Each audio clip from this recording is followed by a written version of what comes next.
Hey, hey, hey! Welcome to Jason is a Social Scientist by Mouth Daily, pill number 997. All right. Are you all here? I had my fire going. How embarrassing! Are you all here to light my fire and to put it out so you guys can light it? All right, dig it to heck. Go! Oh wait, set phasers to flaming. Go gadget! Fire! All right. So some of you might be wondering what the show is about. People often wonder what the show is about. The premise is deceptively simple. I take my HIV medication live on the Book of Face each day in front of friends, family, and strangers. I do so in order to embrace stigma, dispel ignorance, and find support. After 997 pills, just 3 away from 1,000. After 997 pills, 997 shows. A number of bells, whistles, and bows have risen up and around and about the show. The bells, bows, and other people, the people that come back night after night and give me their most valuable resource, their time. To me, that's the most significant thing that's risen up and around and about the show, the community. Therein lies the support that I was looking for. But a number of bells, whistles, and bows have risen up and around and about the show. Ding dong bell. Boy to see now, heck. This show has it all. I like to say that it is Cloud Atlas, and that it incorporates at least 600 years of entertainment, with Edward R. Murrow's radio broadcasts on record, and cylinders played on the 19th century Edison home phonograph, along with a nursery rhyme book from my childhood, containing woodcut illustrations from the 15th century. It is, in a sense, also the Matrix. In a previous iteration of the show, I created something I call the Rainbow Tunnel, which I harnessed the power of Grayskull and the Eye of Thundera, funneling them through a series of warp nacelles, creating a static warp bubble, and a subsequent singularity, punching a hole through the fourth wall, across the multiverse, and into the source. The show now takes place in an echo chamber, created by me, that serves as a way station between our reality and the source. I don't expect lay people to fully understand, as this is advanced social science. Yes, this show's also like an old-timey variety show, Carol Burnett style, mixed with a merry melody of Looney Tunes and a measure of Mork and Mindy, Nanu, a dash of Mr. Ed, and two doses of Alice in Wonderland, a helping of Hee Haw, heaps of Benny Hill, a hint of the Highlander, tons of the Twilight Zone, a tincture of Teen Wolf, an ounce of Oz, a cup of Creep Show and Cast Away, a quart of Quantum Leap and a gallon of Gilligan's Island. It's a 4-hour show and a 4-hour tour. Piles of Pee-wee's Playhouse, a pinch of Peter Pan, a pound of Popeye. I am what I am, a whole block of Mr. Rogers' Neighborhood and a ration of the Rocky Horror Picture Show. I'm just a sweet transvestite from transsexual Transylvania. Come up to the lab. See what's on the slab. I can see you shiver with anticipation. Touch me. I want to be dirty. Thrill me. Chill me full. Fill me, creature of the night, an undone Benjamin Button, a corny ear of Dumbo, a college drive I spy, couple of raw strokes of Bob Ross, a spoon full of Mary Poppins and the full Monty Python, finally lumping Rick and Morty with a liter of I Love Lucy in the Sky with diamonds and wham bam. Thank you, ma'am. You've got the show. Everything is out of place, not of time here, including and especially me. April will always be pregnant. Harambe will always be ready for her high fives. The first and the second coming will always be risen with the Obamas getting blowjobs from the Woodies. The Supermen and their boners will always be spinsters and sempstresses working the sweatshop. The Twin Towers will always stand with Lady Liberty. You will have their MTV. pigs will fly, disco and dance will reign, like men did in the days of old. I write nightly the future history of anachronism for your future children and your elderly grandparents. May they enjoy it now and time immemorial. If I'd have people take only one thing away from this show, it would be the knowledge that HIV is preventable. If you're HIV negative, there's a once-a-day pill you can take. They call it PrEP, or pre-exposure prophylaxis. The pill is Truvada, and if you're HIV negative, you take it once a day, and it works like a highly effective chemical condom. It prevents HIV. But if you're already HIV positive like me, treatment is prevention. By taking my medication every day and maintaining an undetectable viral load, it makes it so I'm not contagious. U equals you. Undetectable equals untransmissible. You could fuck me bareback all day long and never catch HIV from me. It's a brave new world. The future is now, and it's 1969. Free love. Woo! Happy birthday to your mom, Audra, and hello, Audra Cohen, Rita, Mangalona. Hello, I haven't seen you forever. I probably butchered your last name. Forget how to say it. But Tisha Still I saw, and Michelle's here, Mama G, Ed Shizzle. I gotta get Audra her supporter shout out. Ed Shizzle, gotta get your supporter shout out. Let's start with Audra. You're right. A lot of people were noting that we're on early tonight. Yeah, we're gonna do a couple early shows this weekend, I think. And yeah, that's just what we're doing right now. So, all right, dang it to heck. Let's do Audra Cohen. Thank you. Oh wait, we didn't start the echo chamber yet. What the heck? Go gadget. Echo chamber.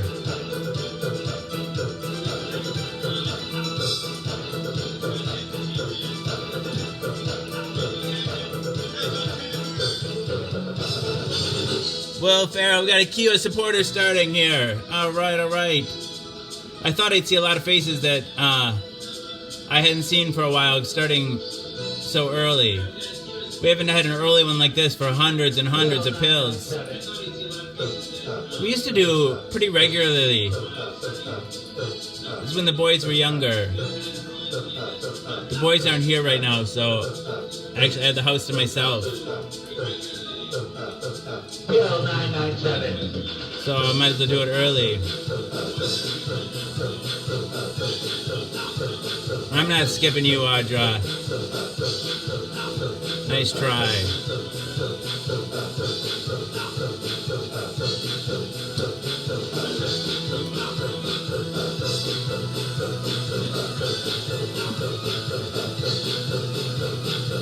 Party at Jason's.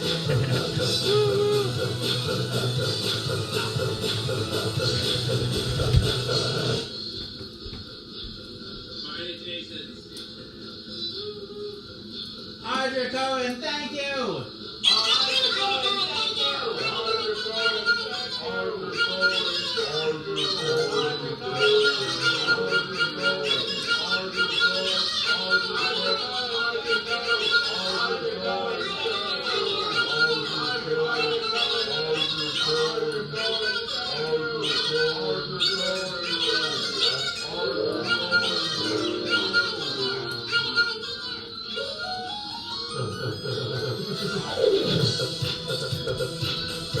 If people want to help me share the show, that'd be awesome. Hey, Joe Morgan. Spread me like a virus. I'm going to share to, if they let me tonight, I'm going to share to the video groups.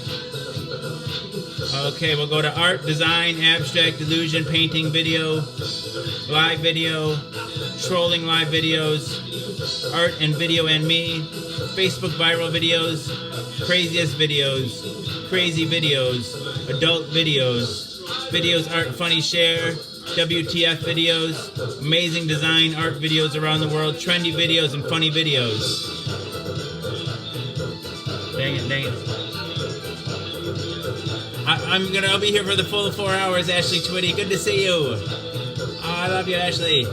Miko, nope, we're keeping this one. Thank you, Alyssa. Spread me like a virus. Alright, what's the next step?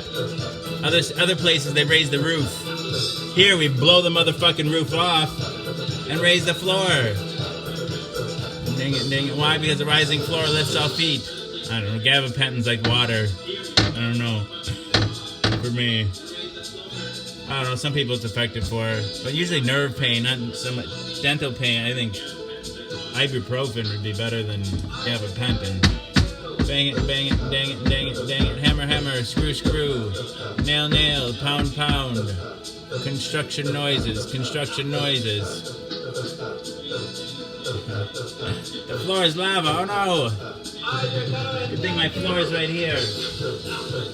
Ah, it burns me! It's burning!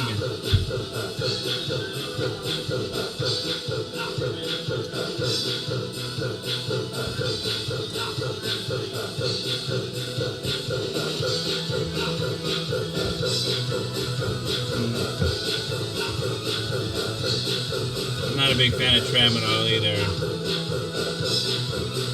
I don't know, maybe it's good for pain. It doesn't get you high very well though. When I was addicted to opiates,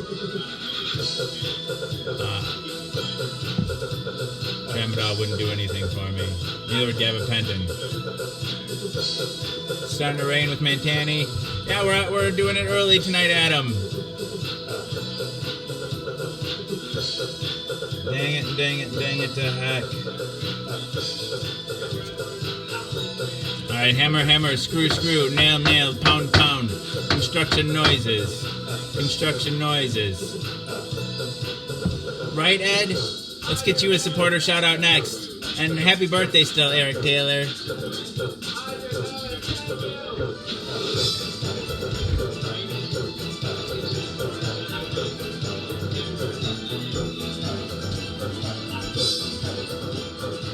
Love you too, Mark. Good to see you. Ed Shizzle, thank you. Ed Shizzle, thank you. Is it your tooth pain? I'm sorry.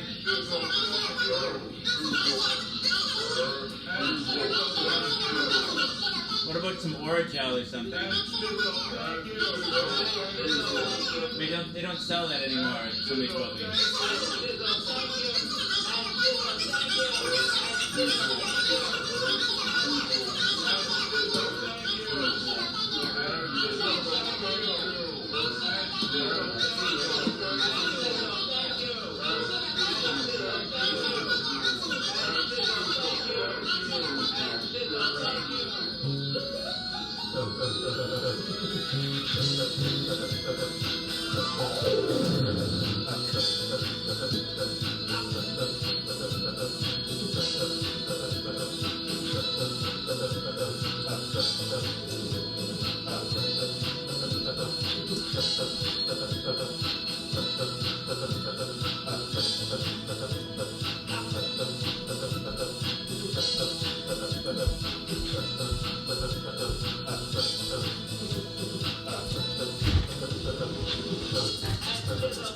Smoking under the porch.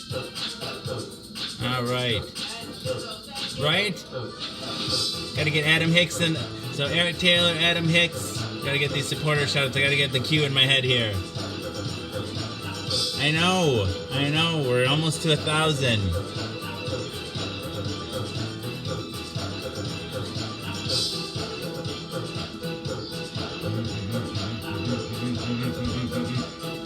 All right, Disco Jesus is here to save us. Hey, Sapphire. Okay, Eric Taylor, enjoy this last bit of your birthday. We'll get you a supporter shout out when you get back.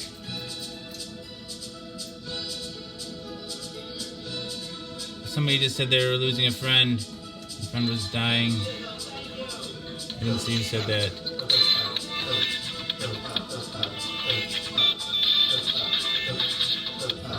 Yeah, we gotta get Levi on the show again soon. He's around.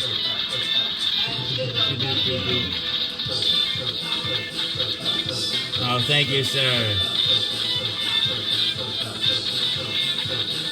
Right back at you, Carla. Dang it to heck.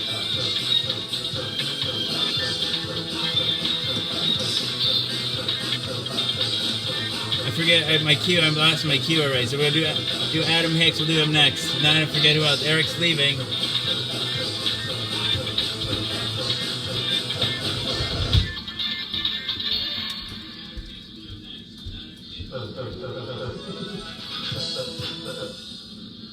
Adam Hicks, thank you.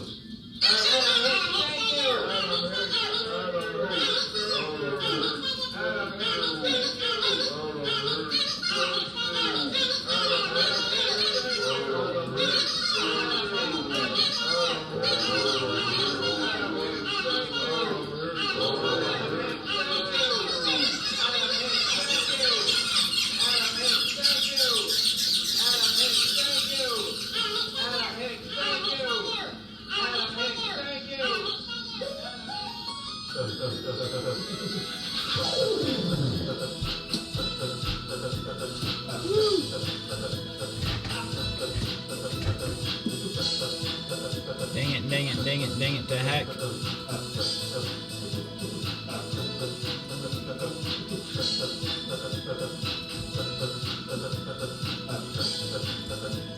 Supporters get one free shout out per full-length pill upon request. And in these early days when there's just a few subscribers, I just try to give everybody that's a supporter a shout out.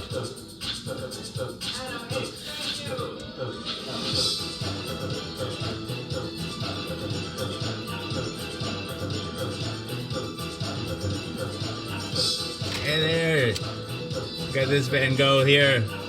Crazy things happen if you forget to take your meds. Hey Don. Hey Mark Lott. Disco Jesus is here to save us.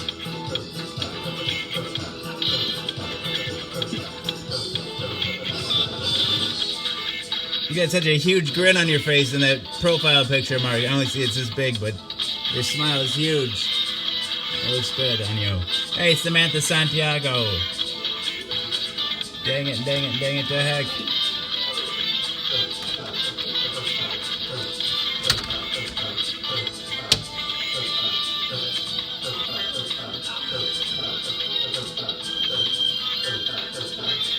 Alright, so some of you might be wondering what the show is about. People often wonder what the show is about. The premise is deceptively simple.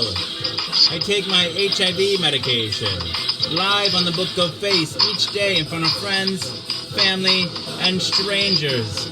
I do so in order to embrace stigma, dispel ignorance, and find support after 997 pills, 997 shows. A number of bells, whistles, and bows have risen up and around and about the show. The bells, bows, and other people, the people that come back night after night and give me their most valuable resource, their time. To me, that's the most significant thing that's risen up and around and about the show, the community. Therein lies the support that I was looking for. Hey, Joey, no, I just tear apart part of the set every night and rebuild it. You just probably get here later on. But a number of bells, whistles, and bows have risen up and around and about the show. Ding dong bell. Boy, does she knell. Hell, heck. This show has it all. I like to say that it is Cloud Atlas and that it incorporates at least 600 years of entertainment, with Edward R. Murrow's radio broadcasts on record and cylinders played on a 19th century Edison home phonograph, along with the nursery rhyme book from my childhood, containing woodcut illustrations from the 15th century. It is, in a sense, also The Matrix. In a previous iteration of the show, I created something I call the Rainbow Tunnel, which I harnessed the power of Grayskull and the Eye of Thundera. Thanks, Dana. And the Eye of Thundera, funneling them through a series of warp and A cells. Bye, Don. Thanks for stopping in. A series of warp and A cells creating a static warp bubble and a subsequent singularity, punching a hole through the fourth wall, across the multiverse, and into the source. The show now takes place in an echo chamber, created by me, that serves as a way station between our reality and the source. I don't expect lay people to fully understand, because this is advanced social science. Yeah, so the show is also like an old-timey variety show, Carol Burnett style, mixed with a merry melody of Looney Tunes and a measure of Mork and Mindy. Nanu, a dash of Mr. Ed, and two doses of Alice in Wonderland, a helping of Hee-Haw, heaps of Benny Hill, a hint of the Highlander, tons of the Twilight Zone, a tincture of Teen Wolf, an ounce of Oz, a cup of Creepshow and Castaway, a quarter Quantum Leap and a gallon of Gilligan's Island. It's a 4-hour show and a 4-hour tour. Piles of Pee-wee's Playhouse, a pinch of Peter Pan, a pound of Popeye, I Am What I Am, a whole block of Mr. Rogers' Neighborhood, and a ration of the Rocky Horror Picture Show. I'm just a sweet transvestite from transsexual Transylvania. Ha ha. Come up to the lab. See what's on the slab. I can see you shiver with anticipation. Touch me. I want to be dirty. Thrill me. Chill me. Follow. Fill me. Creature of the night. An undone Benjamin Button. A corny ear of Dumbo. A college try of I Spy. A couple of raw strokes of Bob Ross. A spoonful of Mary Poppins. I love you too, Julie. A spoonful of Mary Poppins. And the full Monty Python. Finally lumping Rick and Morty with a liter of I Love Lucy in the Sky with diamonds and wham bam. Thank you, ma'am. You've got the show. Everything is out of place and out of time here, including and especially me. April will always be pregnant. Harambe will always be ready for her high fives. The first on the second coming will always be risen with the Obamas getting blowjobs from the Woodies. The Supermen and their boners will always be spinsters and seamstresses working the sweatshop. The twin towers will always stand with Lady Liberty. You will have their MTV. Pigs will fly. Disco and dance will reign, like men did in the days of old. I write nightly the future history of anachronism for your future children and your elderly grandparents. May they enjoy it now and time immemorial. If I'd have people take only one thing away from this show, it would be the knowledge that HIV is preventable. If you're HIV negative, there's a once-a-day pill you can take. They call it PrEP, or pre-exposure protocol. The pill is Truvada, and if you're HIV negative, you take it once a day, and it works like a highly effective chemical condom. It prevents HIV. But if you're already HIV positive like me, treatment is prevention. By taking my medication every day and maintaining an undetectable viral load, it makes it so I'm not contagious. U equals U. Undetectable equals untransmissible. You could fuck me bareback all day long and never catch HIV from me. It's a brave new world. The future is now, and it's 1969. Free love. Free love, Sapphire, yes. All right. I love you all. Dang it to heck. Here we are for another show. Till 997. I can't believe we almost made it to 1,000.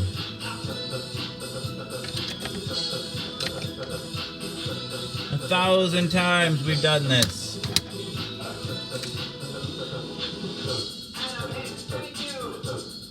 Some of you have been here for hundreds and hundreds of them. Dang it to heck.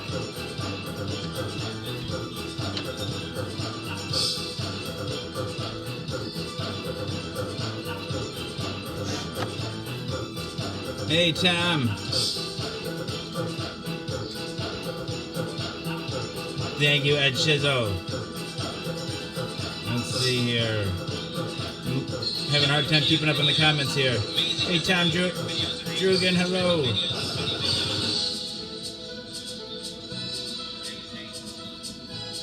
What year were you born, Julie? 1969? Nice.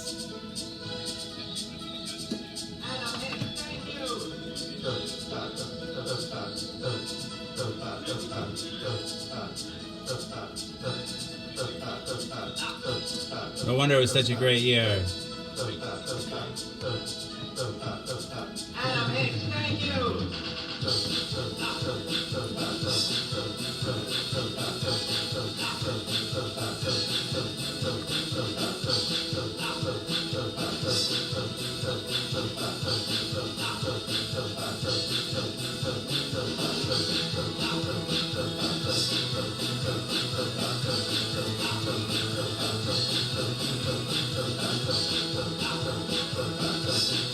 Tom is 77. 79 here. 79 for me. Hey, Jessica.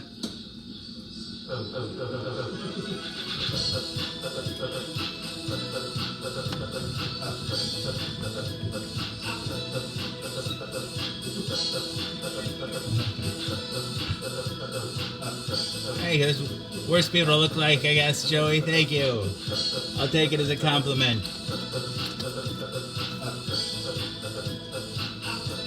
Is it starting to look like how you remember it now, Joey? Oh, that's awesome, Tom. That's incredible. Where's my trolley? Dang it to heck, where's my trolley?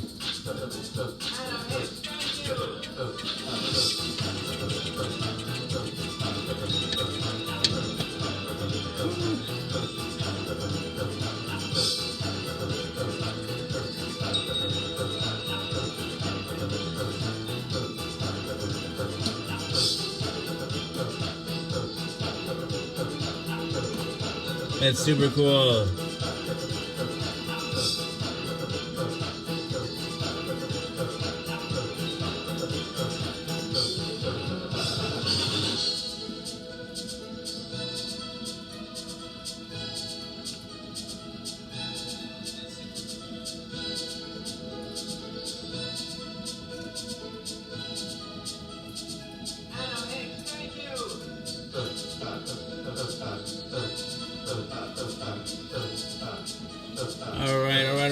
All right.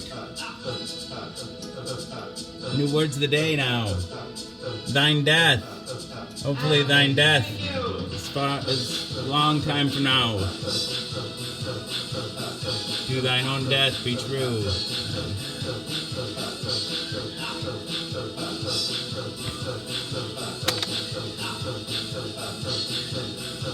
Hey, Melanie. Everybody deserves to be loved. Everybody needs love. I've got love for everybody.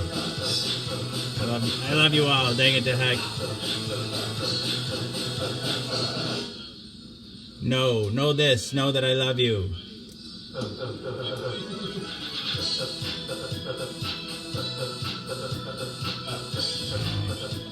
Now I have a lot of problems loving myself, so one of the ways it's a trick to love myself, I start with everybody else. Because bring what you know what you bring. I love you, Miko.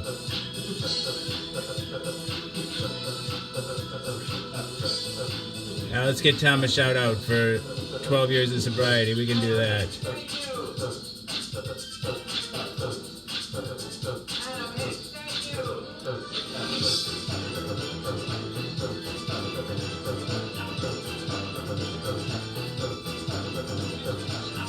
Know and bring.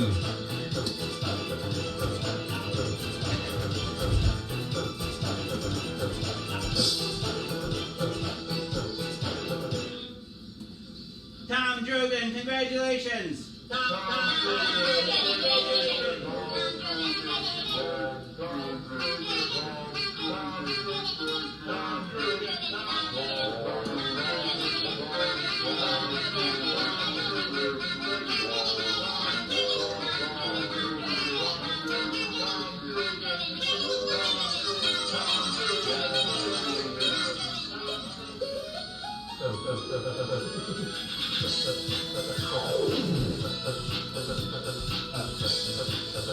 Alright, now it's time to light the mini fireplace. Go Gadget mini fireplace. Dang it to heck. Go Gadget mini fireplace.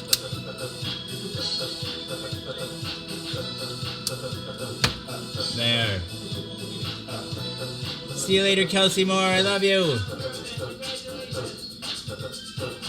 Dang it to heck.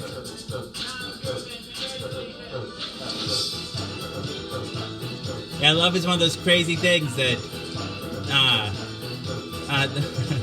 the more you give it away, the more you have.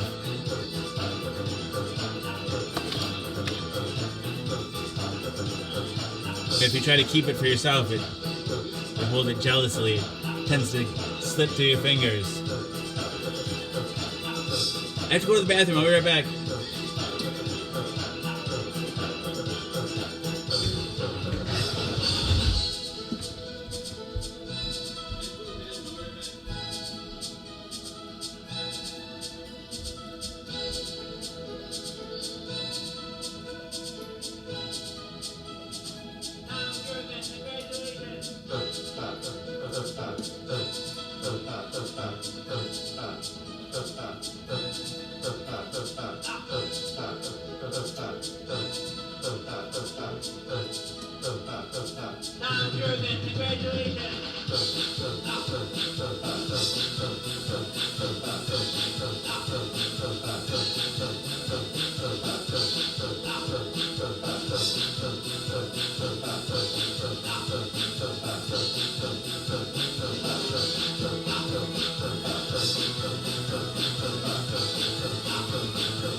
Alright, I'm back.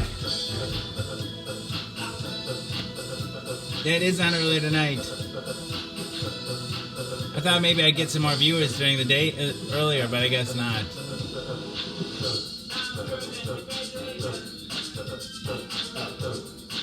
Yeah, my night audience is loyal, I guess.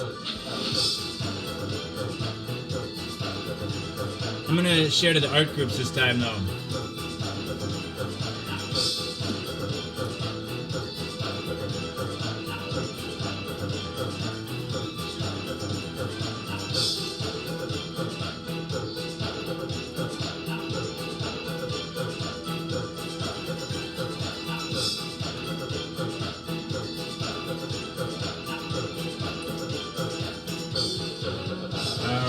out to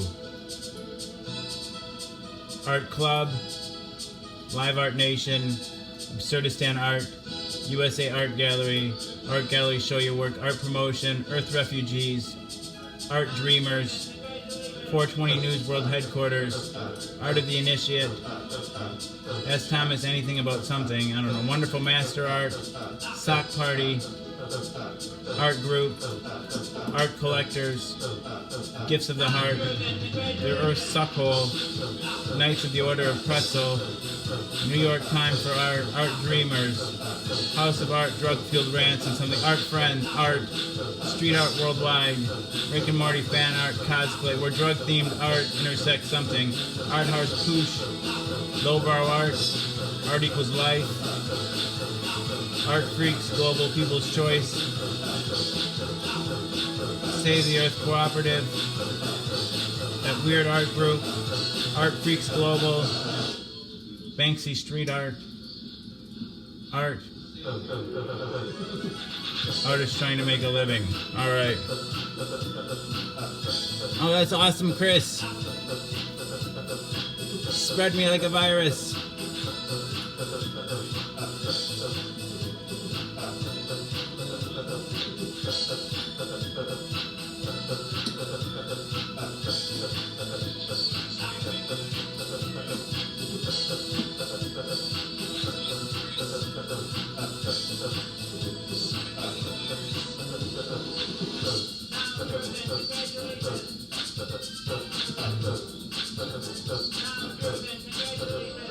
I'm not sure what you guys are talking about. It's about time for a dab, though, I think, right? And Spider's still hanging out behind the iPad. How long do those suckers live?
I like dabs a lot better.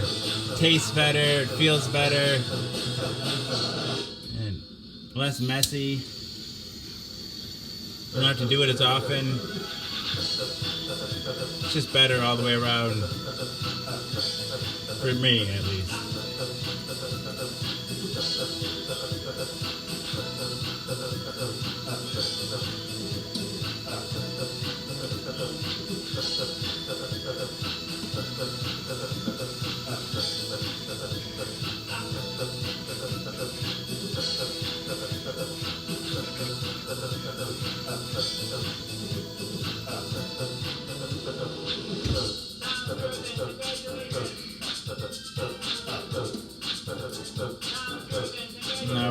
Alright.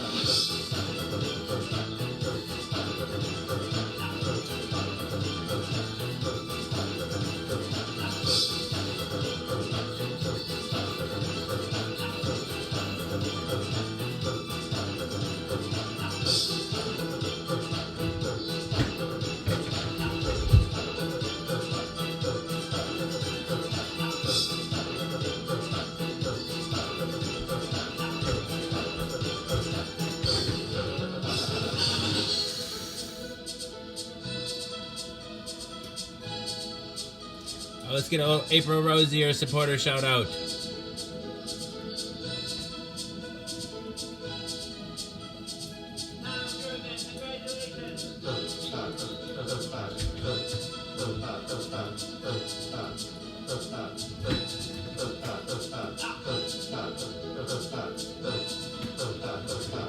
Facebook doesn't let you do 24-hour streams. You only can do 4 hours. Hey, April Rose here.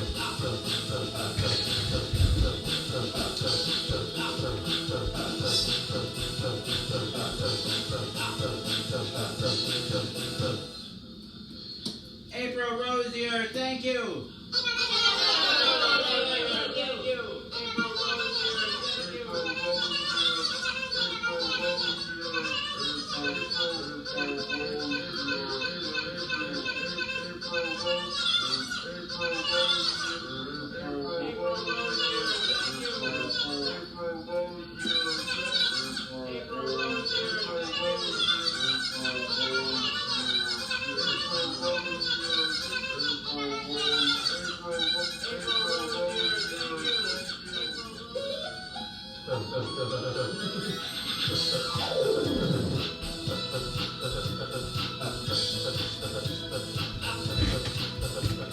My channel doesn't qualify to go live from YouTube. I only can upload. I think I need 1,000 subscribers or something. For a little while I could, and then they took my right away.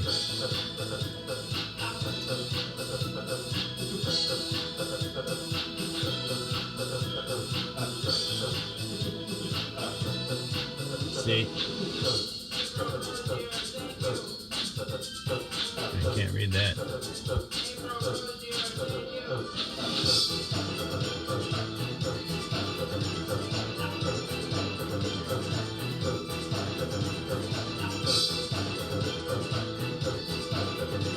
I guess I could do it from a webcam. Hey, Tim Sanders, ceiling.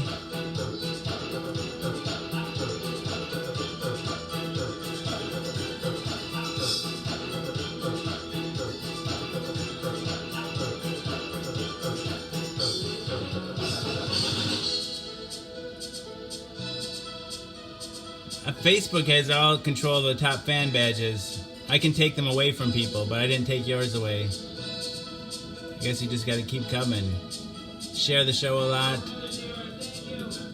Comment a lot.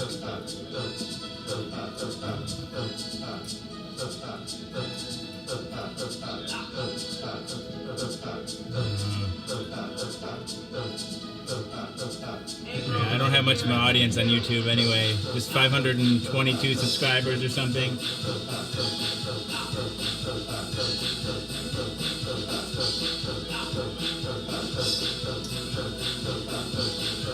$524.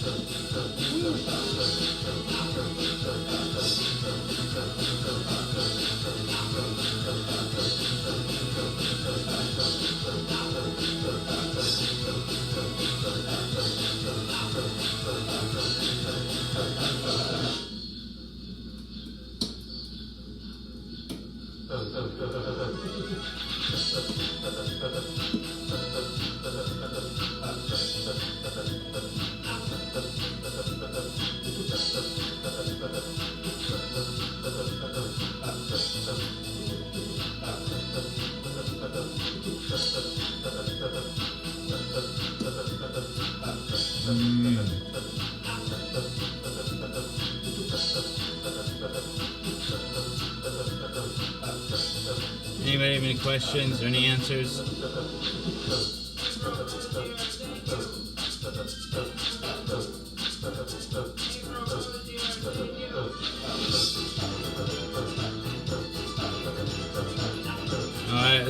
I won't know for quite a while. I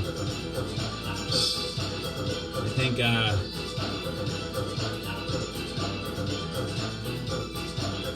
let's see when they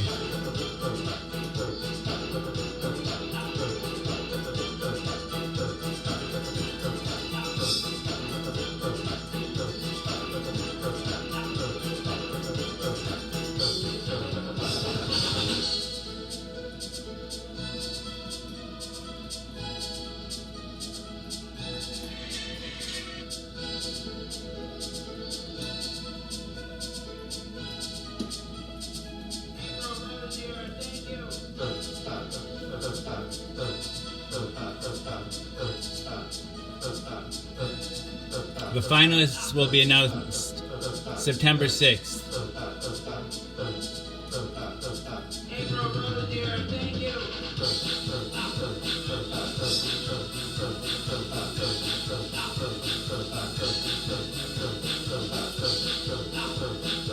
So yeah,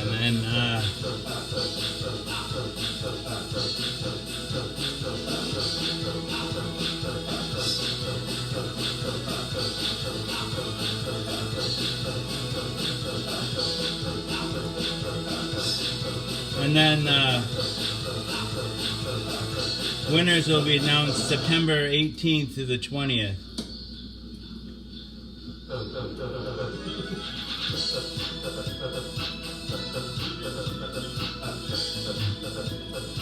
Yeah, we're going early this weekend.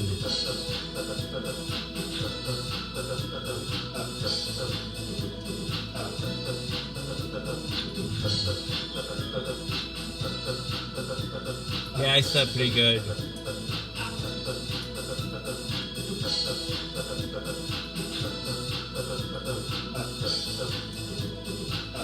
How are you doing, David? I'm okay.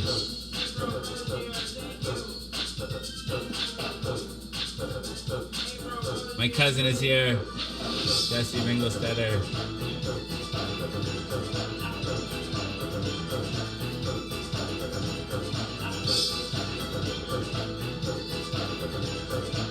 I guess we're cousins once removed, but still we're family.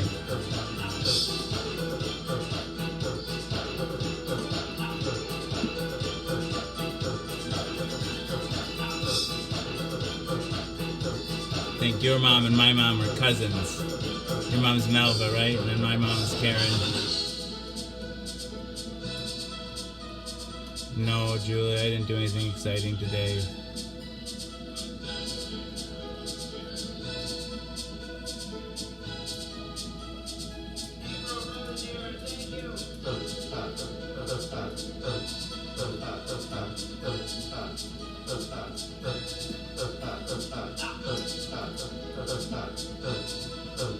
Day by day. That's all we can do. Hey Kyle, welcome back. Your grandma used to hang out at my grandma's all the time.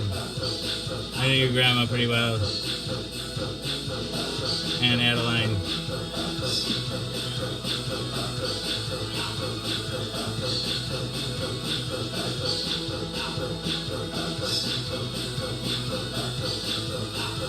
Hey, Rhonda.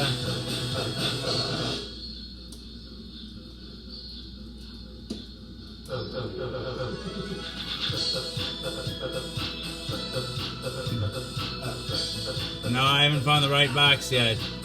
Keep looking.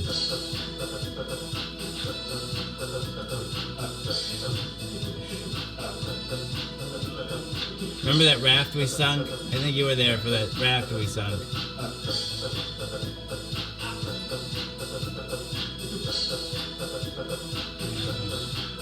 Me too, Jesse. Me too.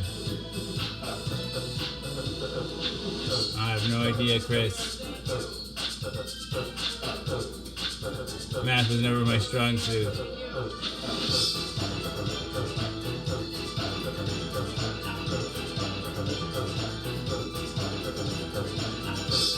I'm glad Jessica's feeling better.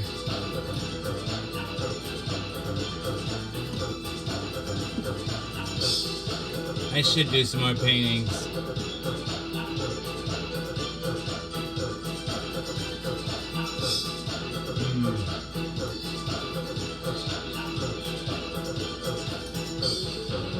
The lucky thing we didn't get on it.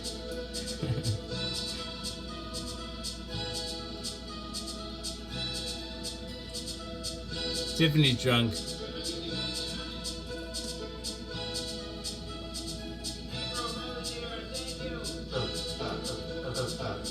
Hope you're having a good time. Dang it, the heck.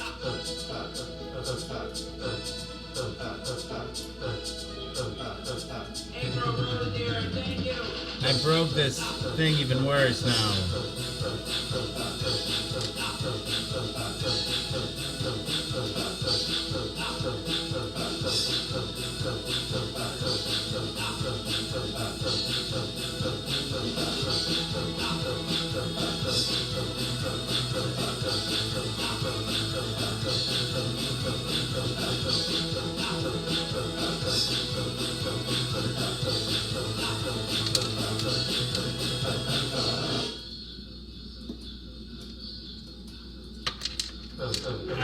how it goes together.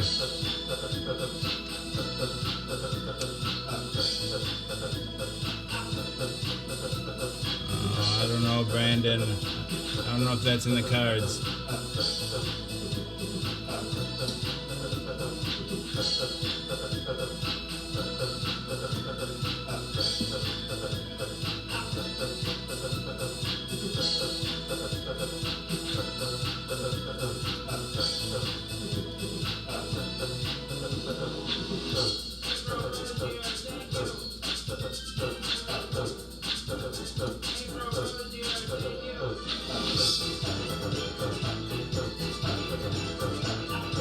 Usually they call those I Love Lucy editions, Chris.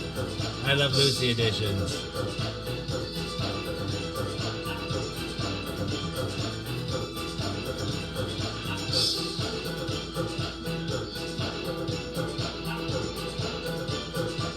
I gotta get a new miniature phonograph horn.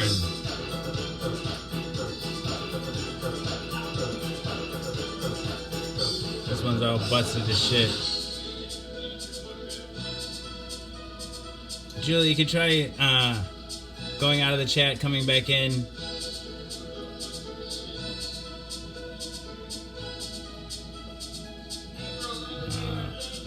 I'm glad you were able to get through it tonight, April.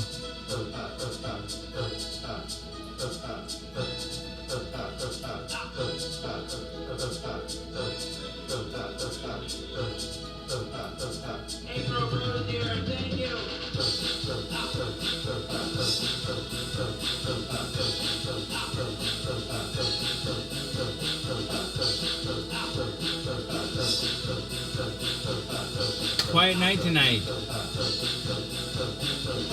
You feel better afterwards? I bet you do. I always feel better after a shower. It's hard to get in there. For me, it's, I guess, emotional pain that keeps me out. Dang it to heck. I've showered once in I don't know how many days. Too many.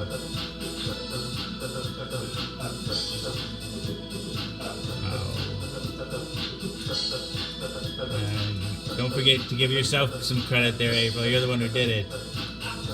Good job. Good job. Pat you on the back. Support. Positive feedback. Guess not. Guess not. Somebody looking to buy couch. Everybody, the couch market is saturated. Specifically saturated in cum. Dang it, the heck. All right.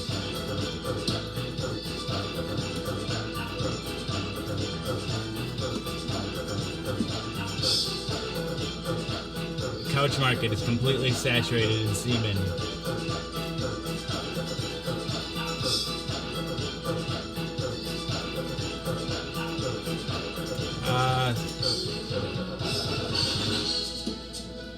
If you're feeling really bad, Chris, I think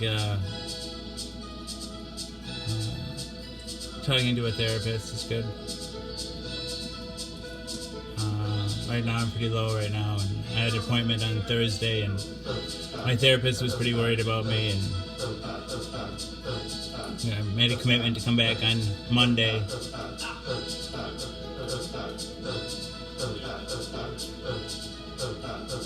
April, brother dear, thank you.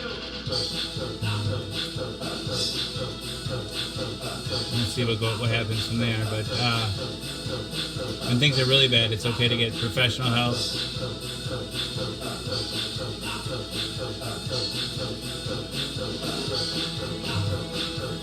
That'd be fun. That'd be fun.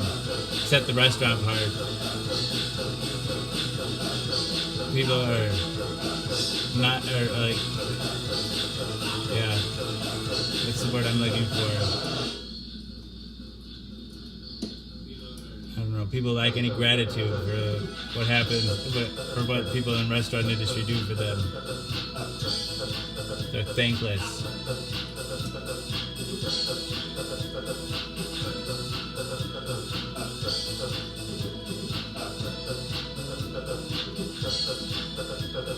Yeah, being around people, that's really good. Being around people is really good advice, April. Calling a friend. Asking somebody to,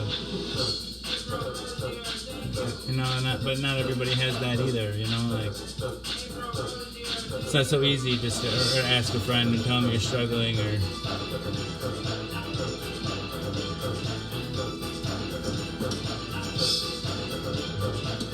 thank you, Julie, I love you too.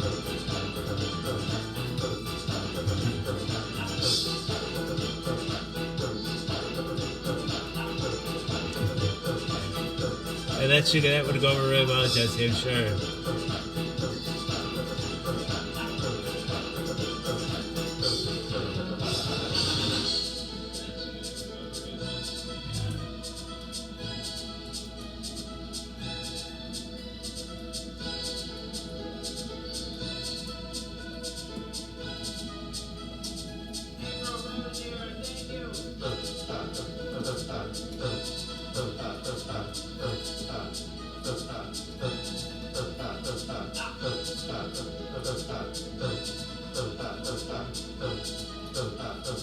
April Rose here, thank you.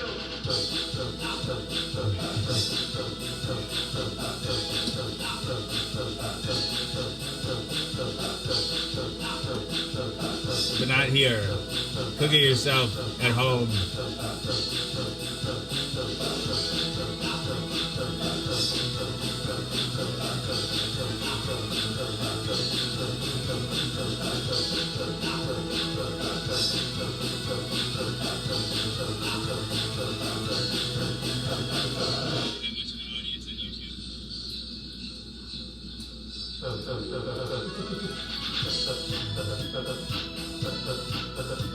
Yeah, I think it's like it's hard to get we're social animals, and like without face to face, there's something unique about that. I think that online friends can be really supportive, and like I think that this for me is much more. I feel less isolated through this than like when I just communicated online through groups, like where I comment on people's posts.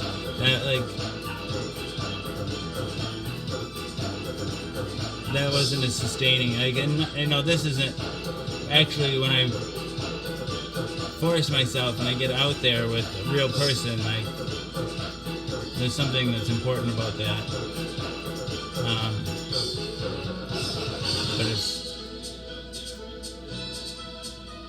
I don't know, when we're in emotional pain, when any kind of pain, I think animals tend to withdraw to protect themselves, like an animal that's got a wounded paw will isolate itself and lick its wounds, and I think that's what we do. We process emotional pain very similarly to physical pain, and so when we're hurting, we just want to nurse our wounds.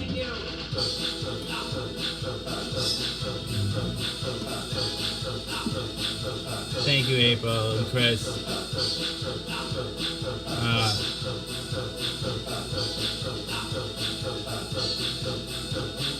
That's one of the things I was upset about today, on Thursday at the therapist, was like,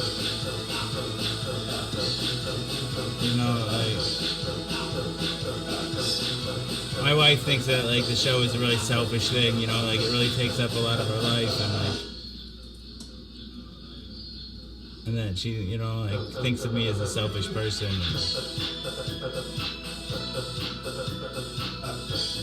She said that when she was angry, but still, I just like to think that this isn't just about me, right? That it helps other people.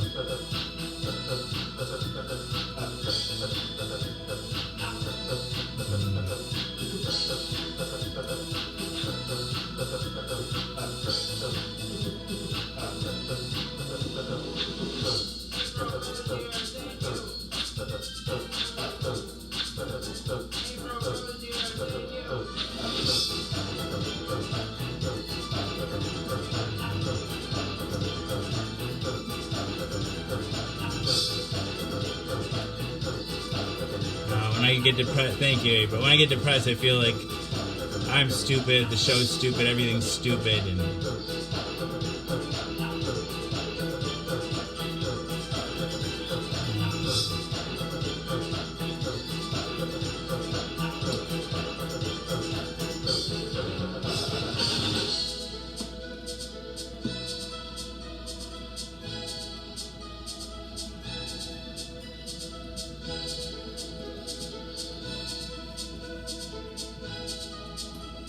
April Rose here. Thank you.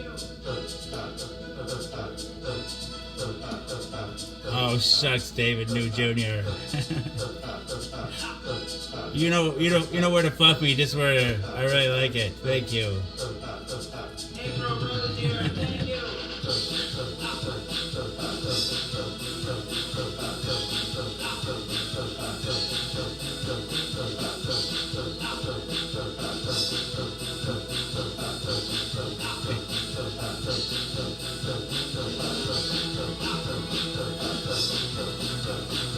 Thank you, Ed.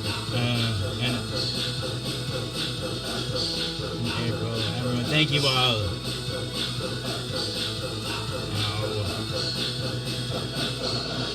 I was thinking it is kind of high tonight, isn't it? I'll turn it down a little bit, Julie.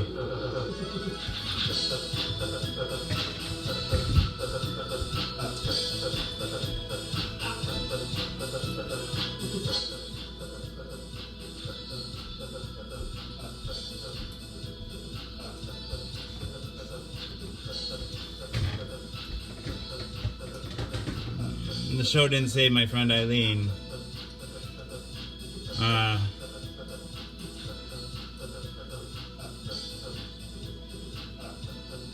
There was a short time after Eileen died that immediately afterwards I felt like I couldn't do the show anymore.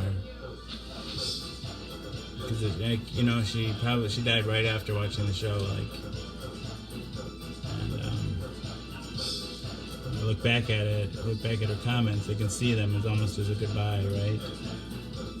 And I've just been paying attention better, right?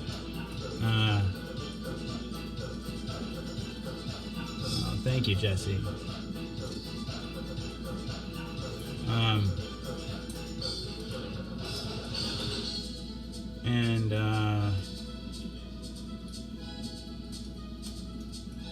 I made a post about it, and then there was another person saying right on my post about mourning Eileen's post that she felt like she was going to kill herself too, and I felt like I can't be responsible for people's lives, right? You know, and I had to tell myself that I'm not responsible for other people's lives. I'm not. But that was that's hard. Suicide's hard, and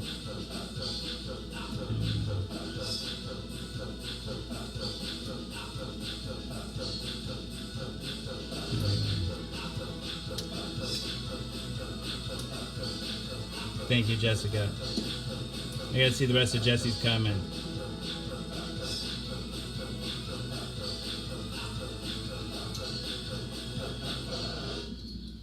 Yeah, and with PrEP, that's like 99% effective, right? You know, there's been a few cases of, a resistant form of HIV.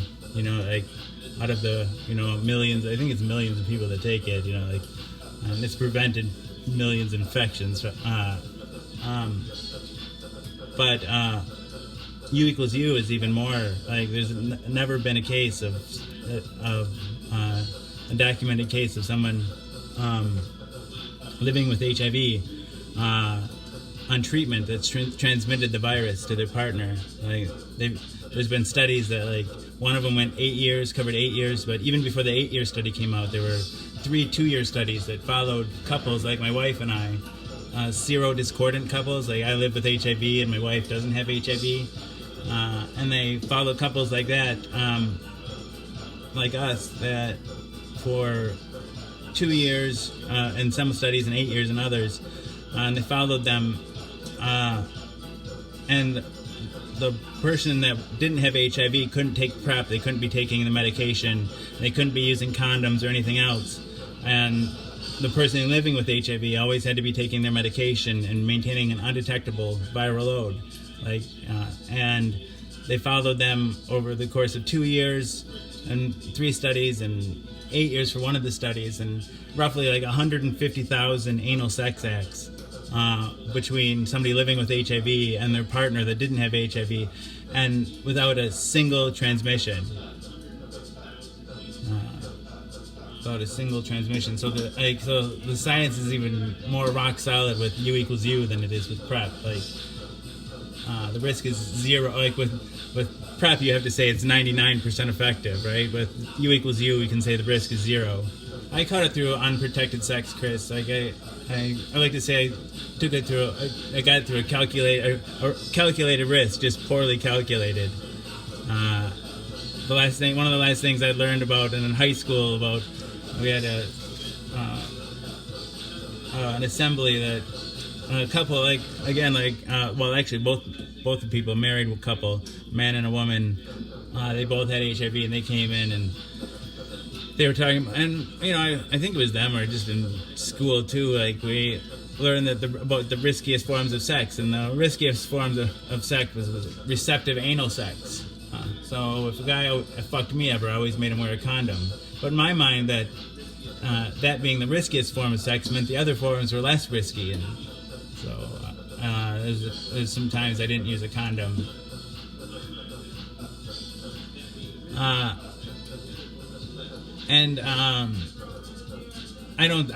don't think of suicide as a selfish act at all. I think it's an act of desperation.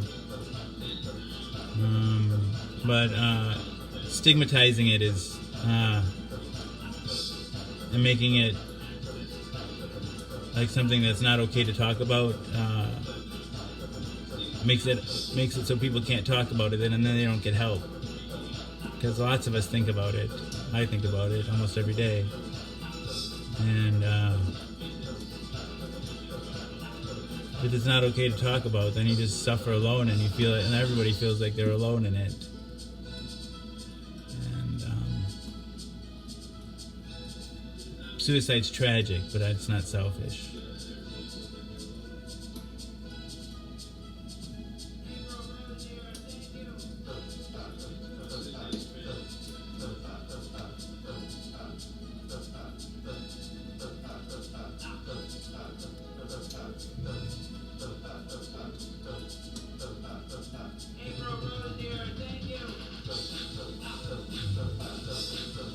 Yeah, suicide's not about wanting to die, it's about wanting not to be in pain.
Hopelessness is like, suicide is really hard to predict, and there's not very many things like that. When I was working as a nurse in psychiatry, there's not a lot of things you could ask a person that could predict from which person might commit suicide more than another. And the only thing that had any statistical significance to predict whether somebody might commit suicide or not is hopelessness. So we always charted every 8 hours somebody asked people to rate their hopelessness on a scale of 0 to 10, like 0 being not hopeless at all, feeling like things they could be bad right now, but you feel like they'll get better, to 10, which would mean that no matter what change, nothing could change to make it better.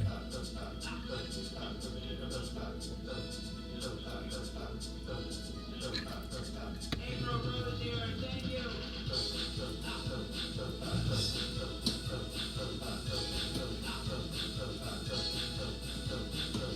Yeah, I worry about my kids seeing my mental illness.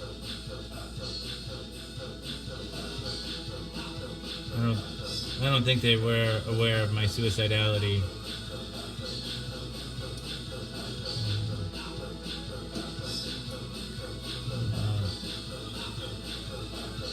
I hear that, David. I hear that, but sometimes problems aren't always temporary. Sometimes they're permanent too. And it's about coping with them, finding ways to cope.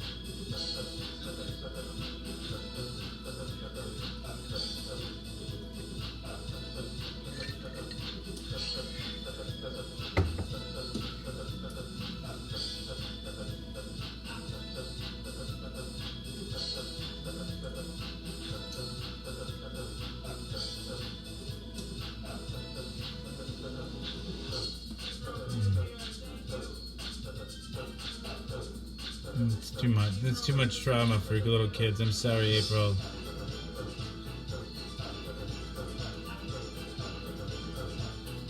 Laura's mom tried to commit suicide too. I think she started the car and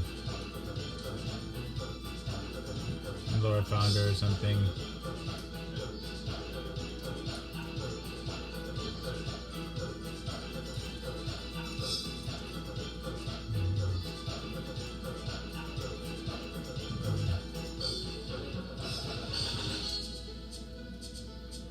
And so I'm going to my therapist and doing what I'm supposed to do.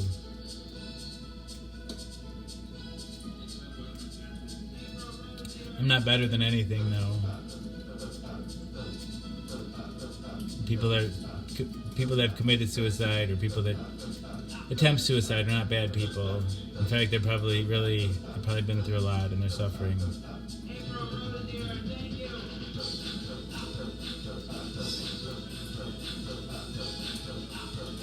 Trauma ripples through families. April's mom's traumatized. That caused her to traumatize April, to traumatize April, and we all hopefully learn from each generation. Learns, like that's one of my therapists said. I won't go through the whole story, but she kind of acknowledged she was a group therapy, and she acknowledged a mistake she made with me. She was like, Jason, we're all learning, and hopefully, a few generations down the road we'll get there.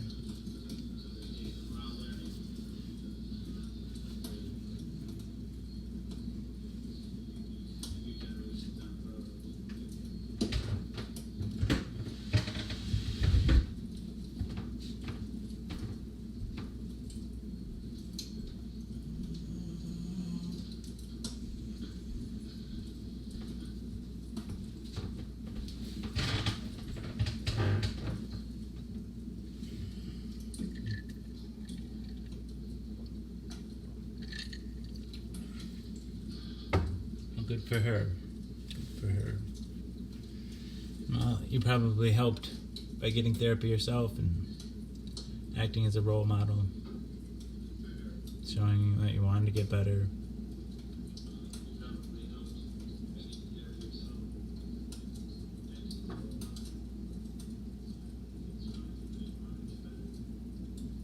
Hey, Angel J. Morgan. We can get you a thank you shout out.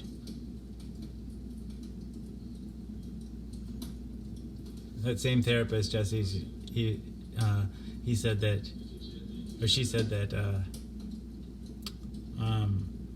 everybody has They're the walls that, like, parts of themselves that they put up walls around and only show to themselves, right?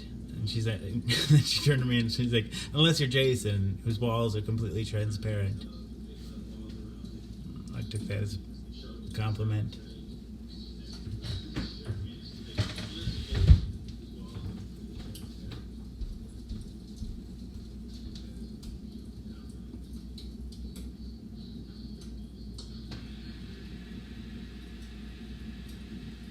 Angel J. Morgan, thank you!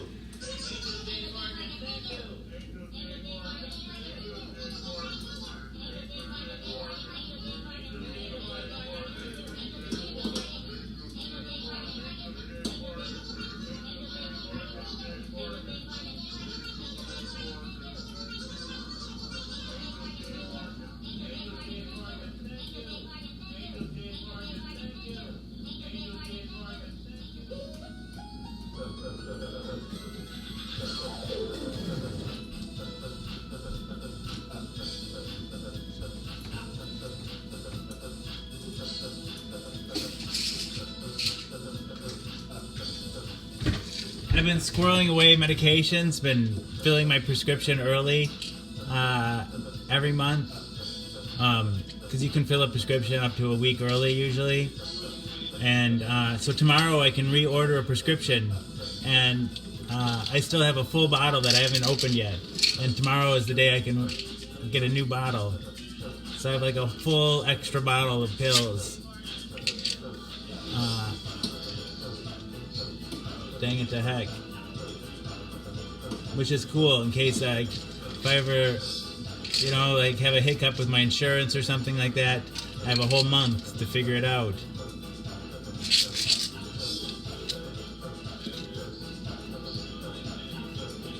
Thank you, Nathan. Oh, ups and downs, man, ups and downs. I focus on the downs too much, but I'm here. I made it for 997.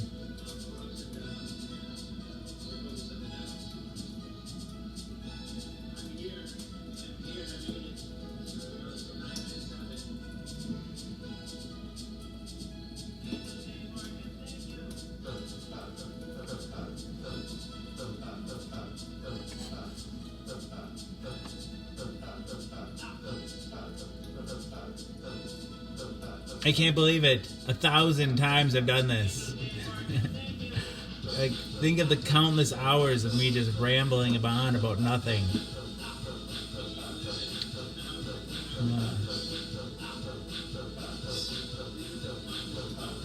It'd be cool just to have like cuts from each time I swallowed the pill, like for like 30 seconds around each time I swallowed the pill. Why? I don't know why that'd be cool.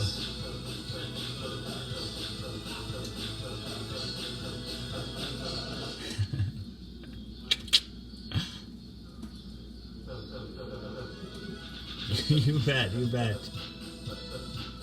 Little in and out, ups and downs.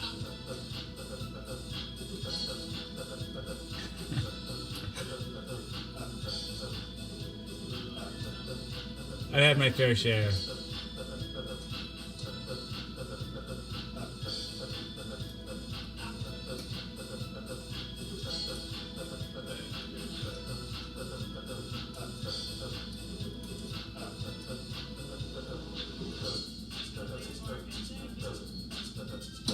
Hey, Raylene.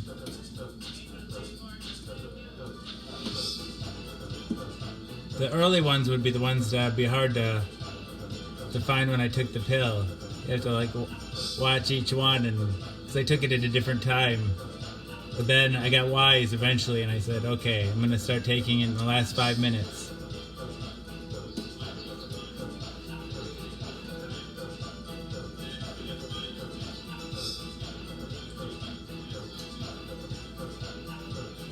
Hey, Raylene, it's good to see you. Mwah.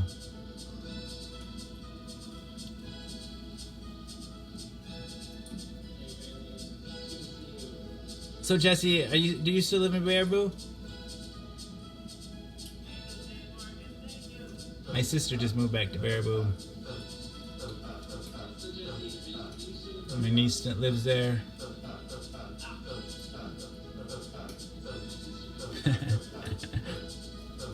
Oh, that's so funny. Say hi to Tom for me.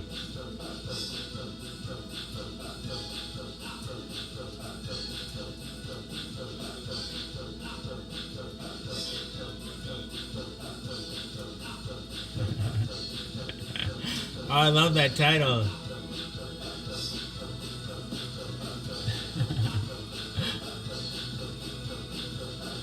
Oh, nice.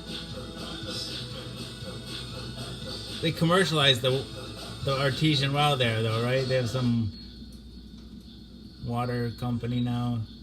It used to be cool when you just drive off the side of the road and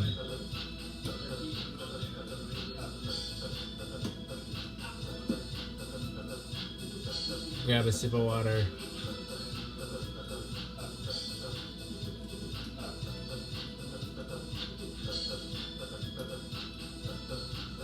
There's some of the oldest exposed rock on the planet in Rock Springs.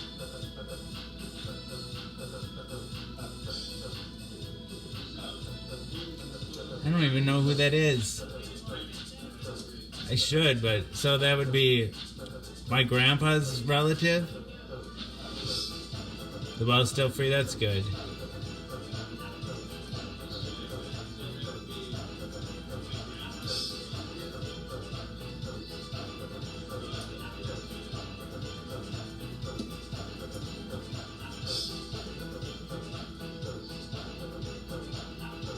My dad used to take us there when I was a kid.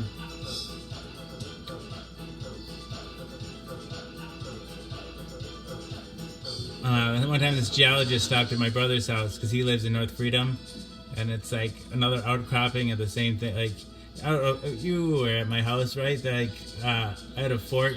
I don't know if you remember the fort up by the garage. And the fort was like, part of the fort was attached to like, the entrance was right on, like, on this old rock. I remember sleeping on it once when I had friends over. It was so cold I had to go inside. Anyway, Melvin I met before at my grandpa's house. Melvin, that sounds familiar. But hey, Kaz. Oh, but he so this geologist came and said that this rock outcropping was like 4.3 billion years old or something like that. And yeah, people come from all over the world to look at the stuff in Rock Springs. And what happened then? What else was I gonna say? I don't know.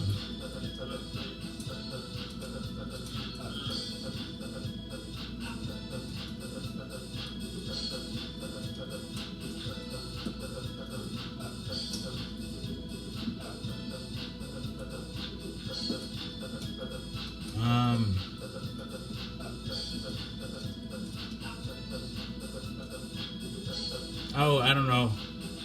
So that rock outcropping. I think that's why there was never a house built right next door to my house, my parents' house. It would take lots of dynamite to clear it out.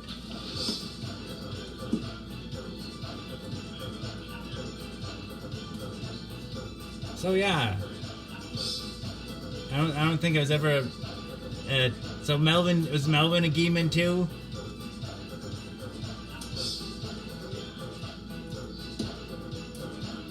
Dang it to heck! Yeah, because my grandpa was Geeman. My mom's maiden name is Geeman.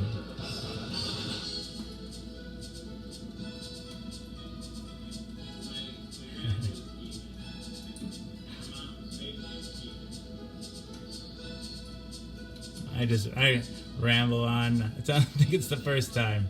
Won't be the last.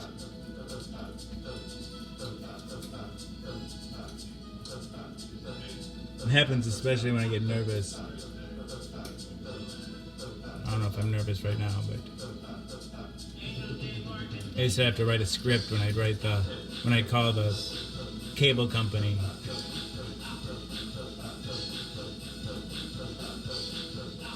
I go to the ARCW, the AIDS Resource Center of Wisconsin. It's like a one-stop shop for everything. They have, they have your primary care or your HIV care doctor who can serve as your primary care doctor. They have a dentist. They have a pharmacy. They have mental health, like they can prescribe and also do therapy. They have social work services, so they help you like with housing and blah blah blah, whatever. They have a food pantry. They have everything. Malvin married Adeline.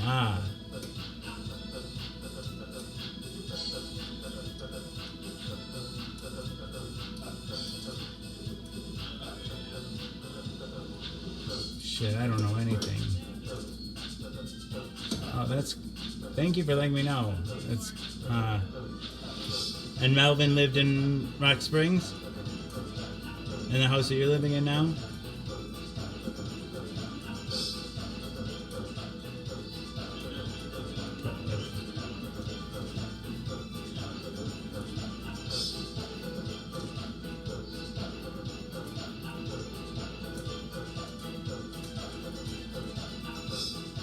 The house that you visited, the one that you visited when we sunk that raft, that burned down. I don't know if you knew that. Burned down on Christmas Eve, the year after my mom died.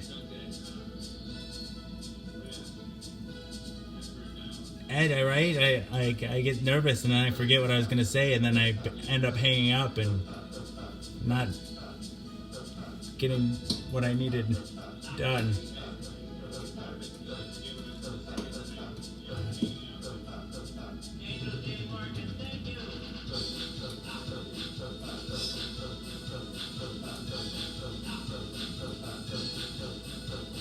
Do you get treated for HIV too? Is that you don't have to answer that if you don't want to, or just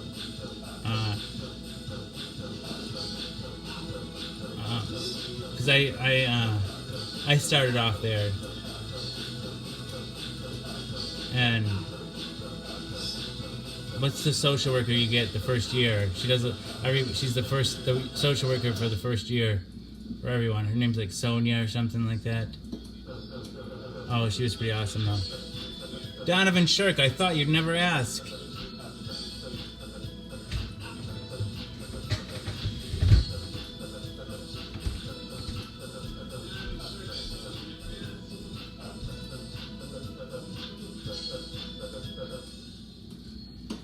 Donovan Shirk, we love you! Donovan Shirk, we love you!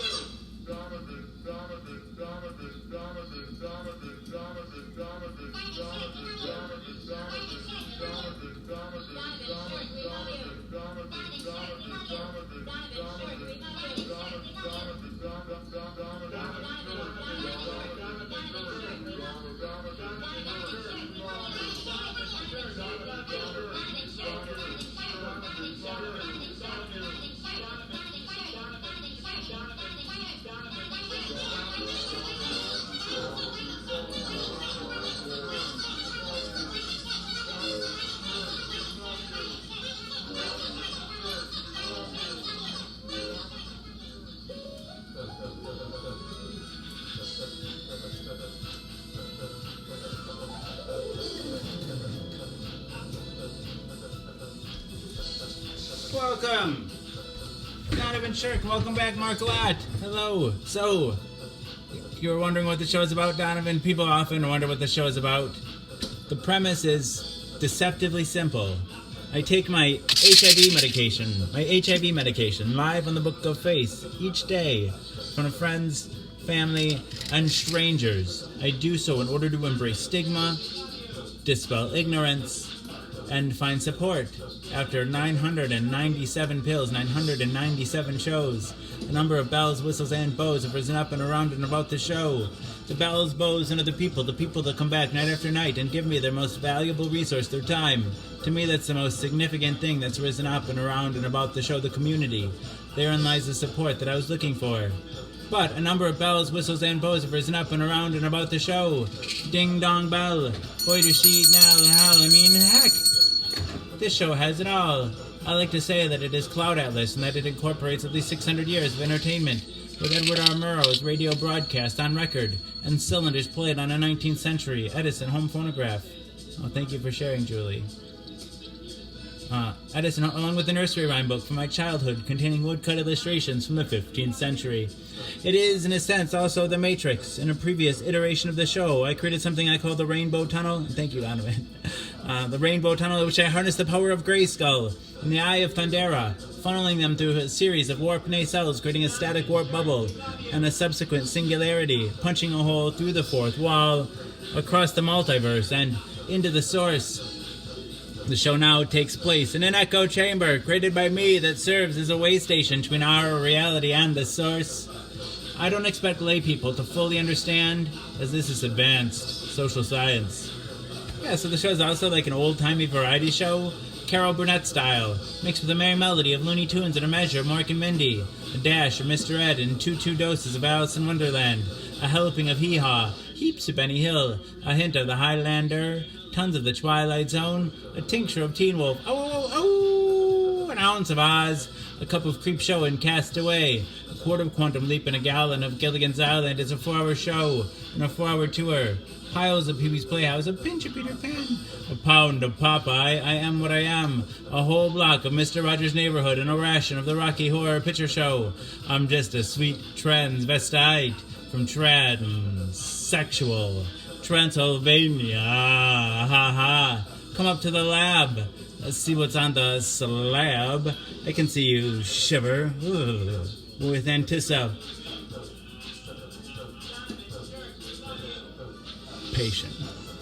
Touch me. I want to be dirty. Thrill me. Chill me. Fill me. Creature of the night. An undone Benjamin Button. A corny ear of Dumbo. A college try of I Spy. A couple of raw strokes of Bob Ross. A spoon full of Mary Poppins in the full. Monty. Python. Finally lumping Rick and Morty with a liter of I Love Lucy in the Sky with diamonds and wham bam. Thank you, ma'am. You've got the show. Everything is out of place and out of time here, including and especially me. April will always be pregnant. Harambe will always be ready for her high fives. The first and the second coming will always be risen with the Obamas getting blowjobs from the Woodies. I'll stroke your ego. No problem, Mark. The Supermen and their boners will always be spinsters and sempstresses working the sweatshop. The Twin Towers will always stand with Lady Liberty. You will have their MTV. Pigs will fly. Disco and dance will reign, like men did in the days of old. I write nightly the future history of anachronism for your future children and your elderly grandparents. May they enjoy it now and time immemorial.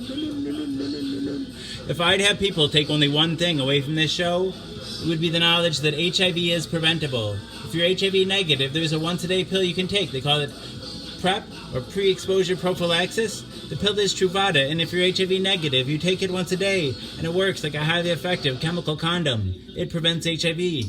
But if you're already HIV positive like me, treatment is prevention. By taking my medication every day and maintaining an undetectable viral load, it makes it so I'm not contagious. U equals you. Undetectable equals untransmissible. You could fuck me bareback all day long and never catch HIV from me. It's a brave new world. The future is now, and it's 1969. Free love. Woo. So that's the show in a fairly large nutshell.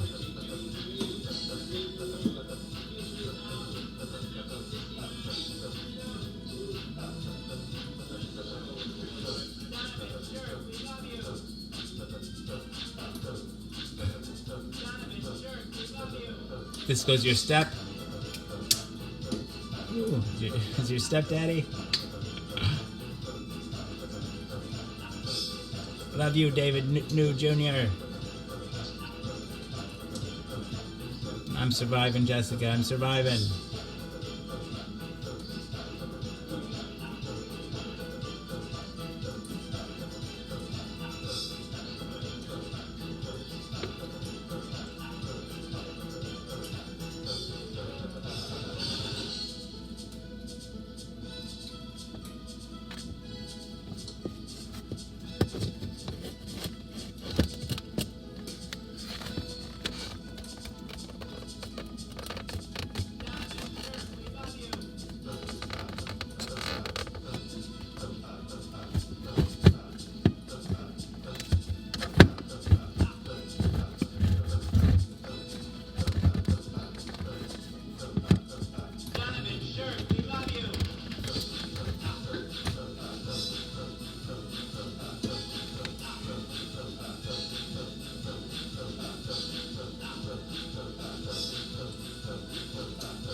No, I didn't see that, Jesse. Gotta check my messages more often. Especially if that's in there. Can't believe I missed that.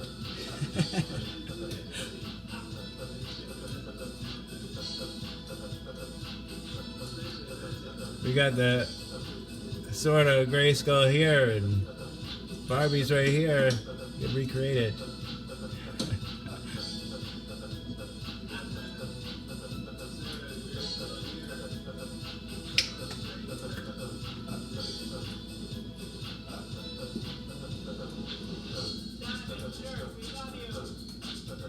I think you can see the lava lamp, the wax is going down.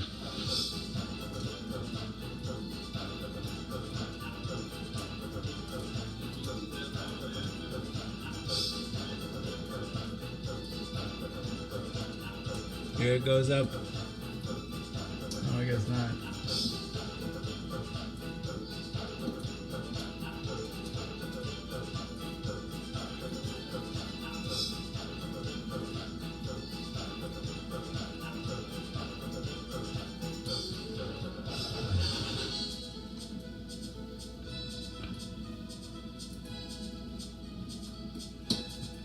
I think it's more how you see it in your head, Jesse. Don't blame me on this one.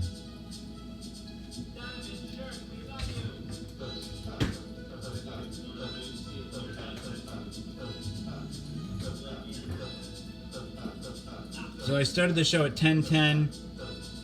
That means I have to start singing at 1:55. Let's get Eric Taylor a shout out. I hope you get 10 minutes of your birthday left. We'll give you one more birthday shout out. Wait, your birthday's probably over where you're at. Anyway.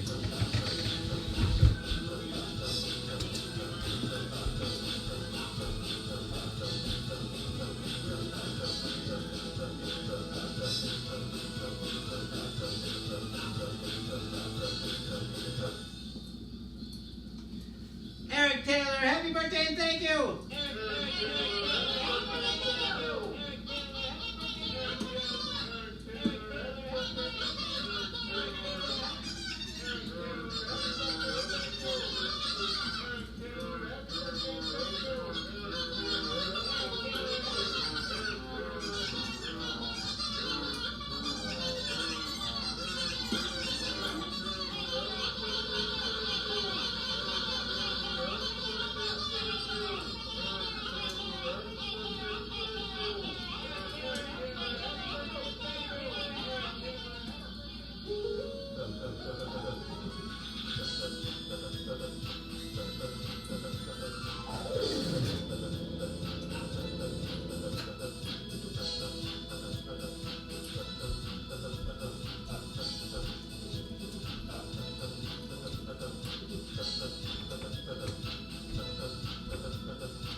Well, bobble on, my friend, bobble on. Alright, it's time for another dab.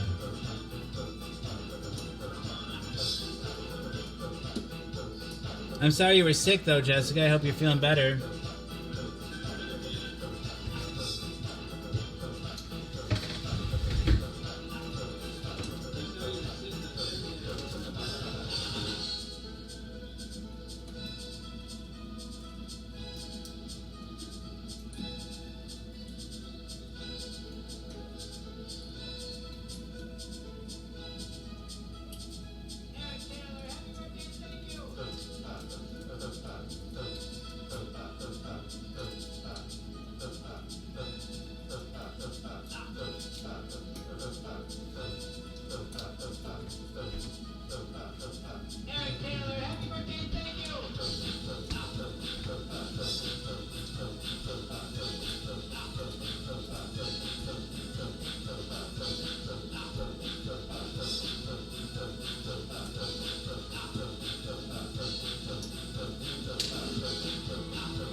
I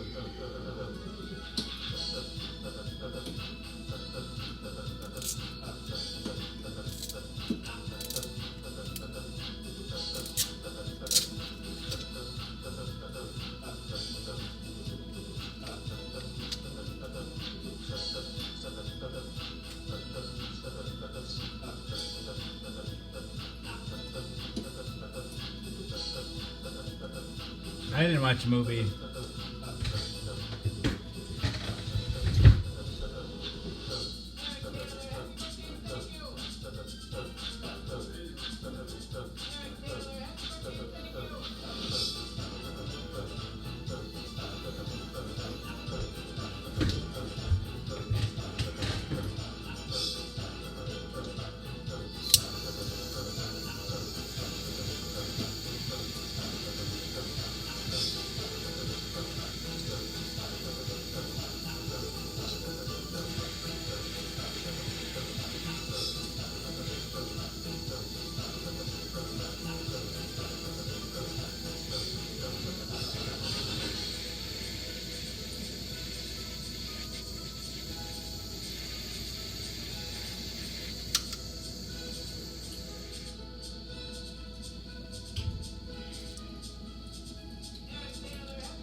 What movie are we talking about?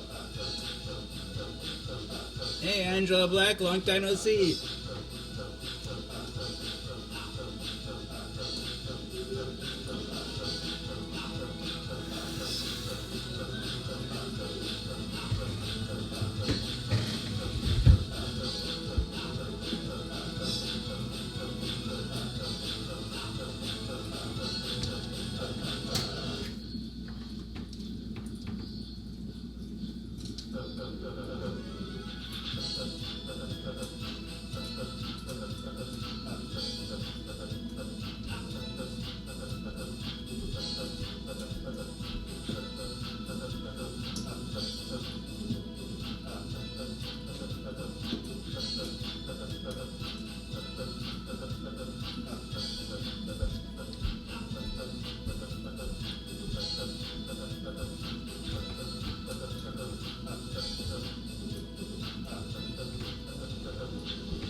No way, Mark. Never going back. It's so much better, man. If you did it for a little bit, you'd never go back either.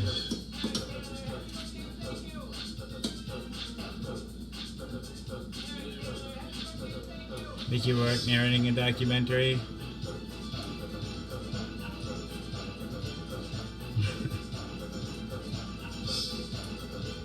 Sounds interesting.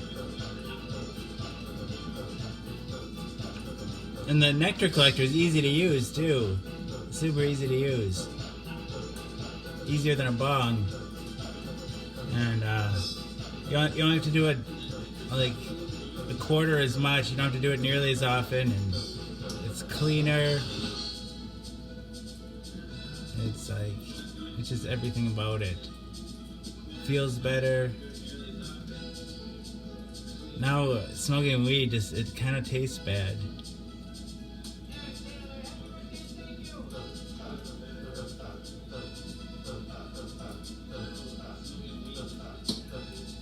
It's like chewing on soot.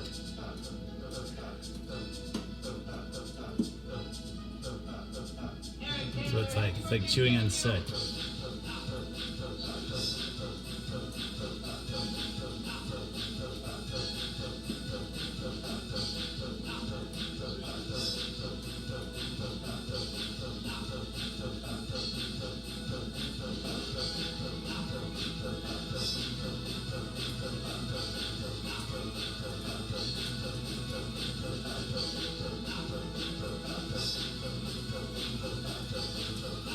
I'm going to share to some of the HIV groups now.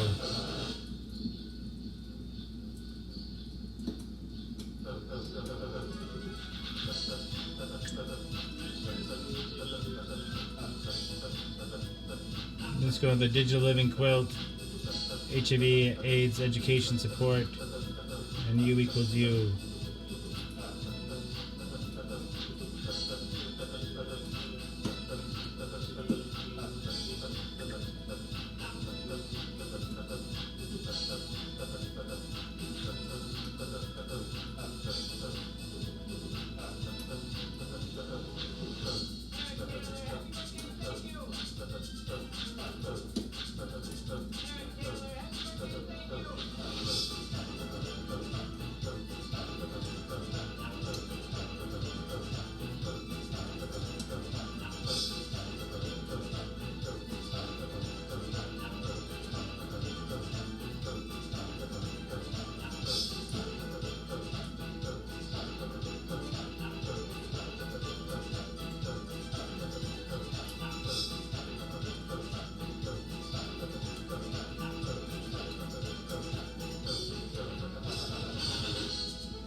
Oh, cool.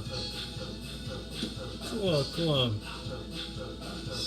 Yeah, let me know. I'll check it out.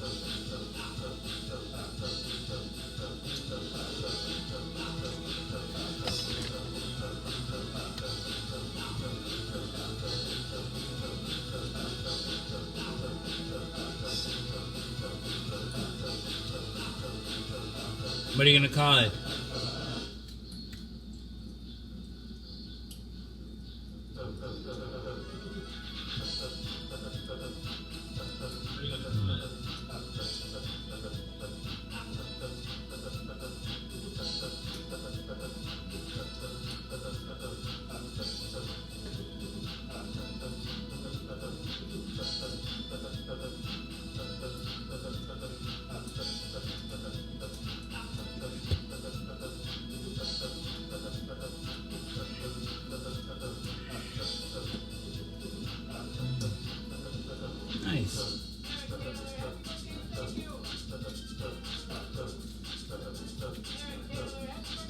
like hope and tools if they're used right.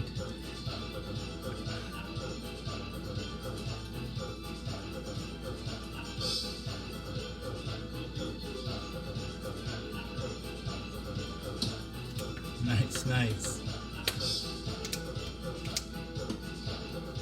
So it's a pair of you, huh? Nice.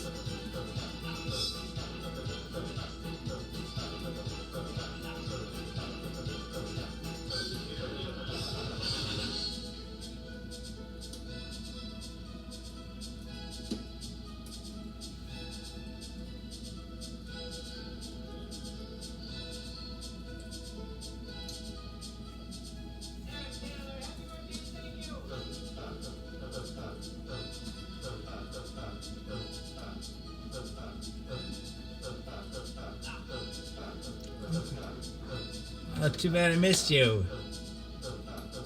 Eric Taylor, happy birthday, thank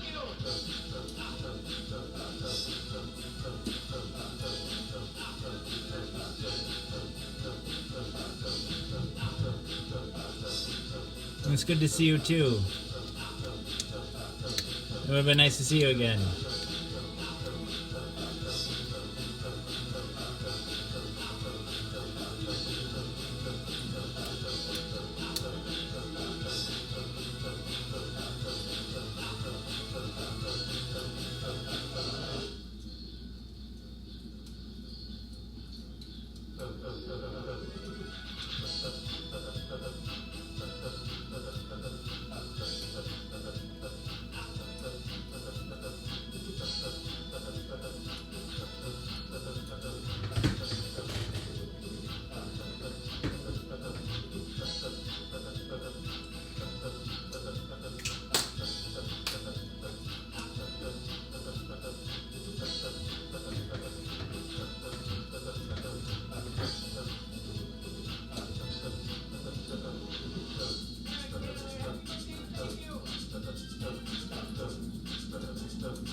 It's really easy. Just put it on. You have to press the key every 30 minutes, otherwise it'll times out. But how do you say your name? Is it Lappy? O-N-P Lappy? See if you like it better this way. Correct me if I'm wrong. O-N-P Lappy, we love you.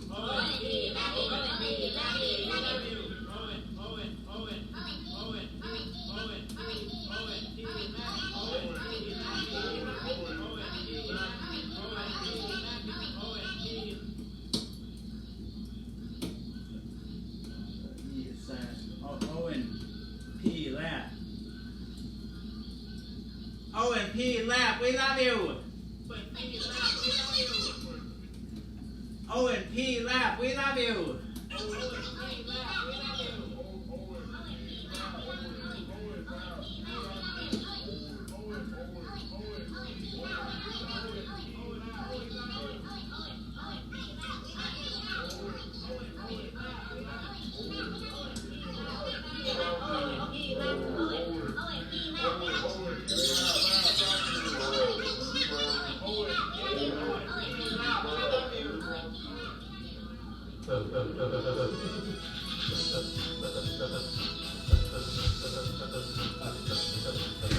Now listen for your name. See, then it's better, right?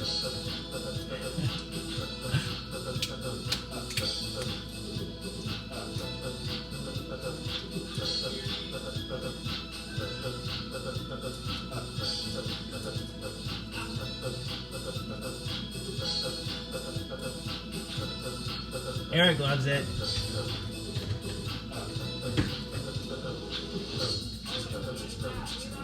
O-N-P Lap, we love you.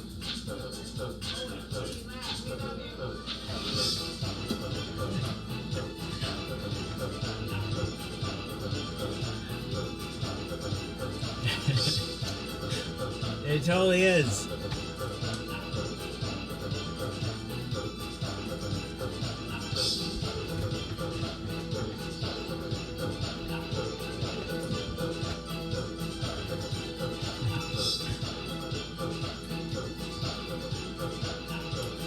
What did Tasha say?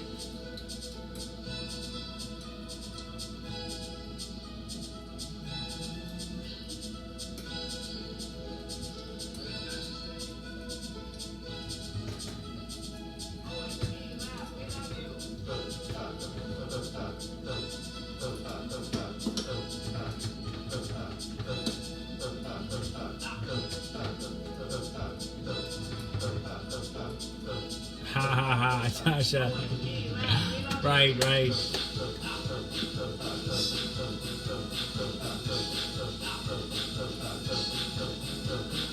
I should hook it up to my computer.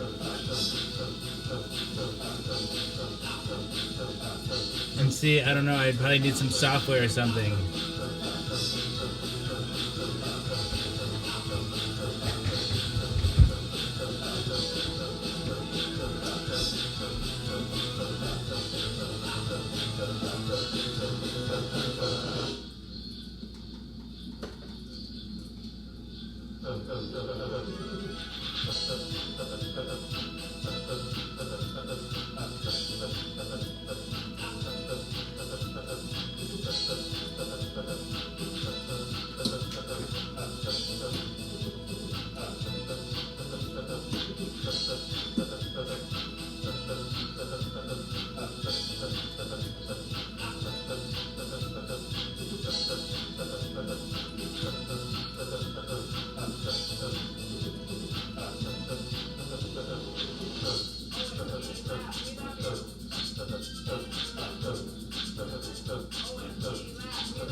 Hey, Tasha. Oh, where's he at? I was trying to get it to go live on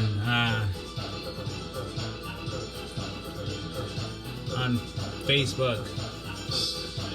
Facebook Spaces to go live in VR. I couldn't get it to go though. 997. 997. We're just a few away from 1,000.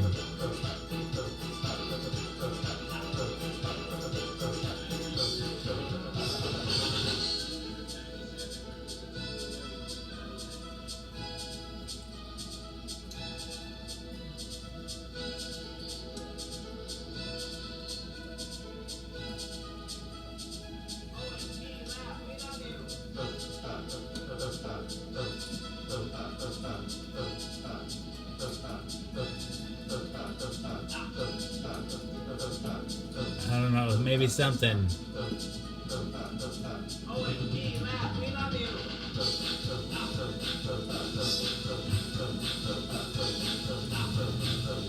I don't need a cake. I don't need a cake.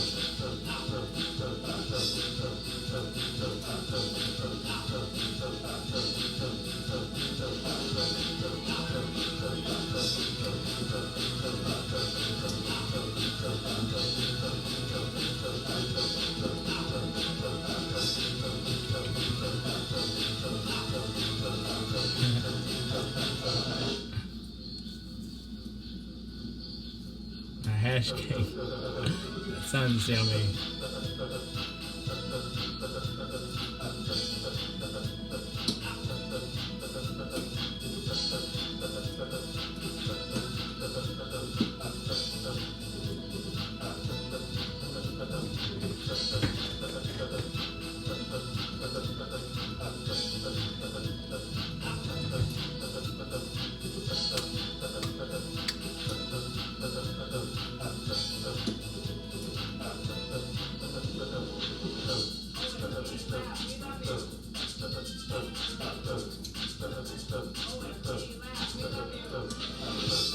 I got some leftover fireworks. Maybe we could do some leftover fireworks.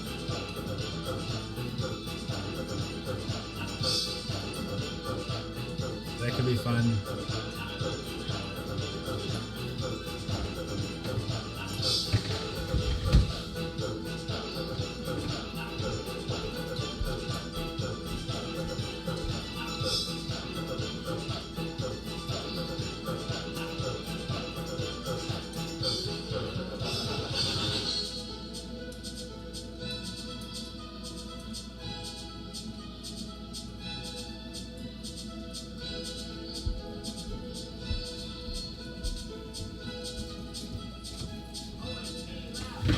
Try to get the police called on us, but that's all right.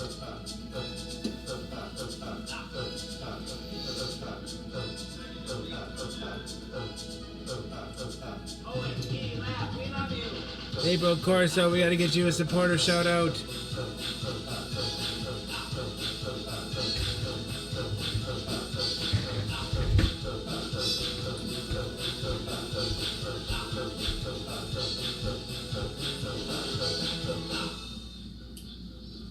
April Corso, we love you.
Oh, thanks for pimping me out there. Thank you. Appreciate it. I don't know how to say that exactly, but thank you for advertising my services, or however that goes. I don't know how to say it.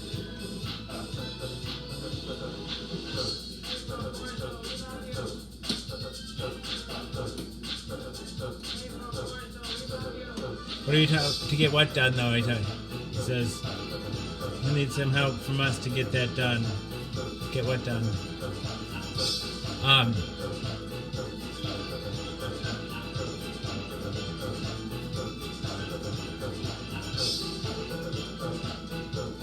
gonna check the status of my Facebook payouts. Okay, good fireworks. I already have the fireworks.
Well, they still don't have July payments up there, but I have 20 supporters now.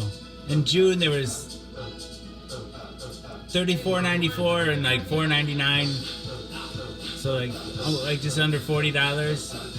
But like you have to have $100 in your account before Facebook pays you. It is just ridiculous. But at 20 supporters though, that's like $100 a month almost. That's pretty cool.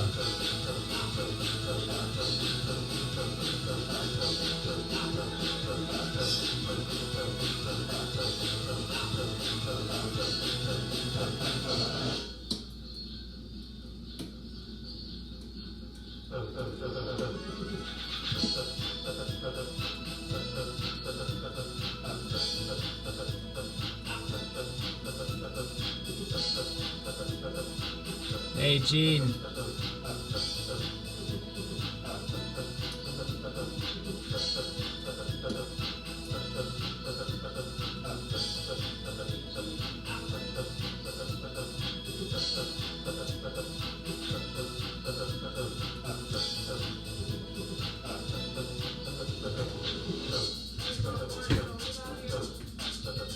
That's pretty cool. So thank you all. I didn't realize last I looked I was like at 11 supporters. I almost doubled since the last time I looked.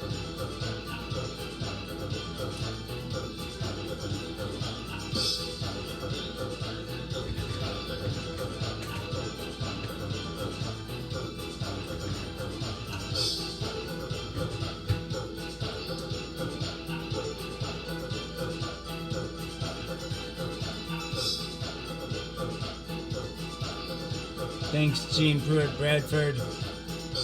Will Farrell Wilson Jr. Let's get you a supporter shout out.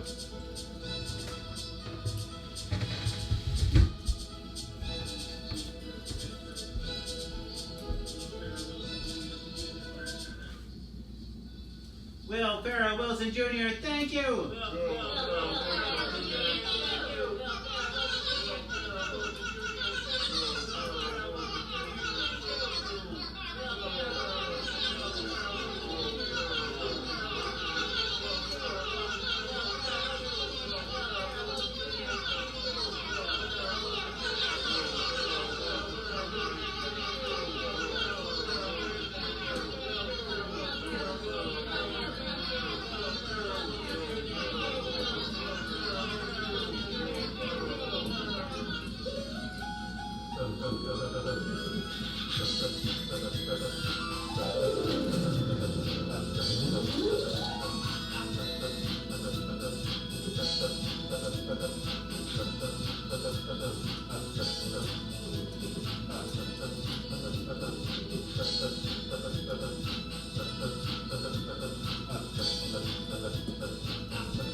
Speaking of rain, I'm gonna go clean up the dog poop before it rains here. I'll be right back.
Jersey, West Virginia, Chicago, Illinois, Oklahoma. I'm from Madison, Wisconsin.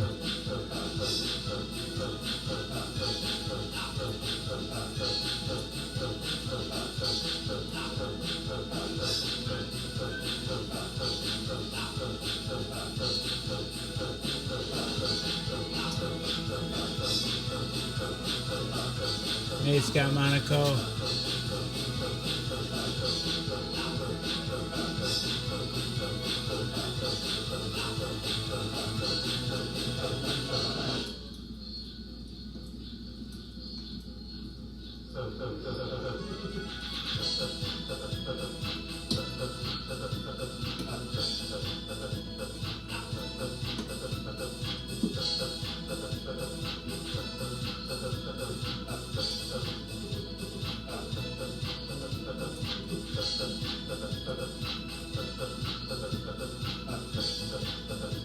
Pennsylvania. Nice.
I'm pretty sure my 1000th pill is going to be delayed.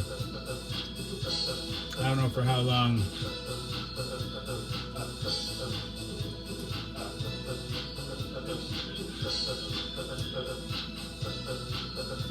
Hopefully it won't be too long.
Thank you, Will. Thank you, April.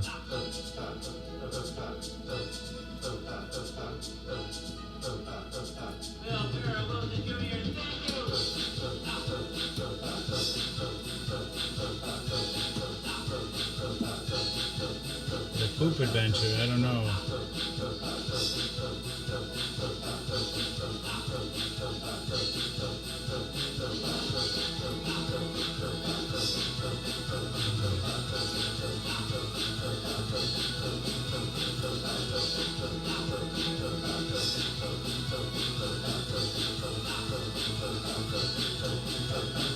No, I don't remember that. I remember over like around 700.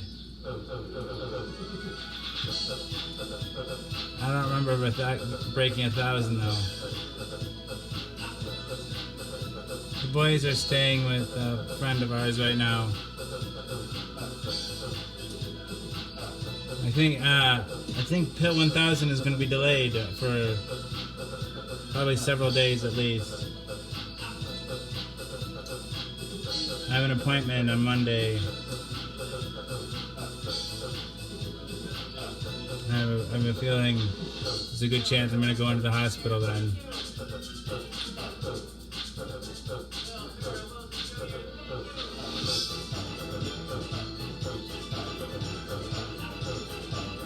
I almost went in Friday, or Thursday, but I talked her into letting me wait until Monday.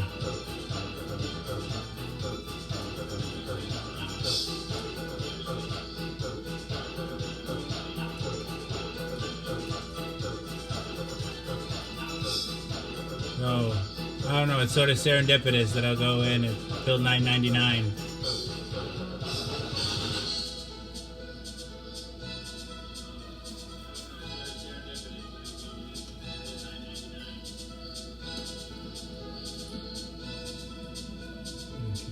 I'll make a post when I know more.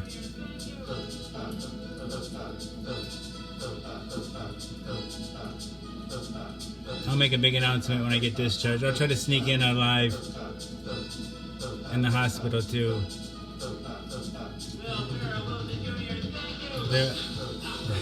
There's precedent for that. I had one episode called Jason is a Social Scientist, the Mad MacGyver edition. And they had our belongings. They had the belongings locked up in the room with us. Like there was a cabinet with a lock on it, and the other side of the cabinet opened up, and so you could kind of see inside to the locked cabinet.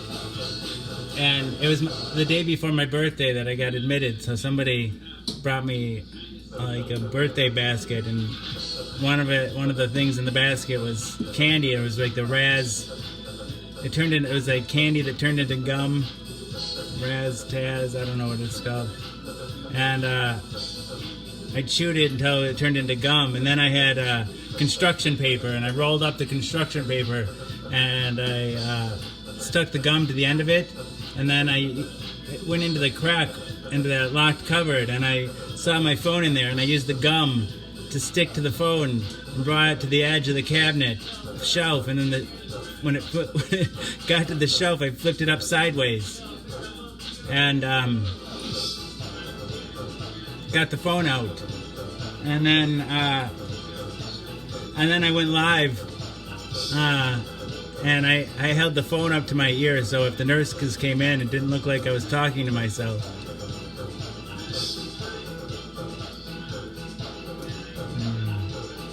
Good times, good times. No, I think going to the hospital will be good for me. I felt a little bit better right after she said,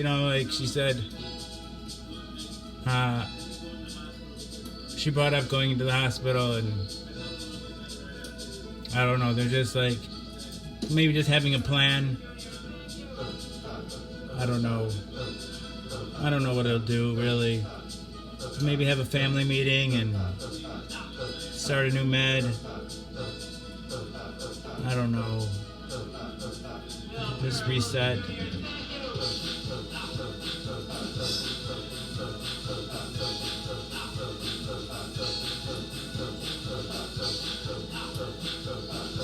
I'll see if I can find the Mad MacGyver edition. I didn't catch that.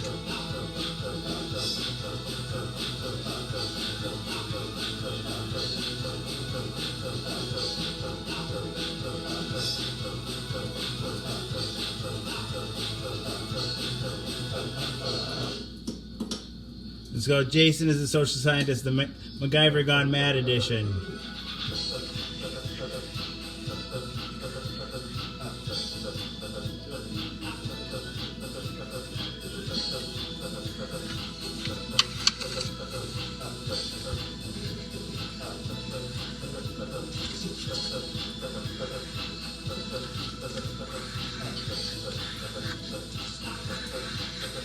Whatever happened to that hairbrush? I like that hairbrush.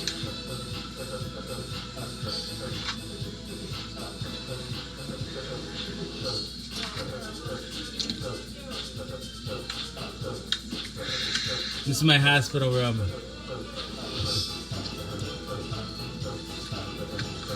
Where you're not supposed to have your phone or your camera.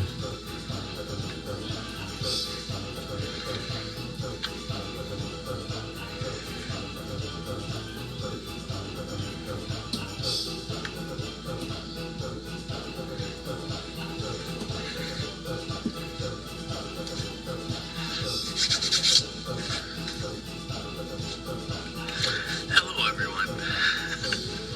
See, I'm gonna hold the phone up to my ear like this so it makes sense why I'm talking. Hey, Tara. How are you? I am a terrible, terrible person.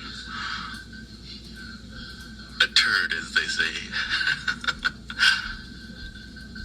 Good morning, Tara. How are you? Tara's the one that got me admitted in the first place. But she's also the one that gave me the Raz gum. So, I guess. What are you doing up this early anyway?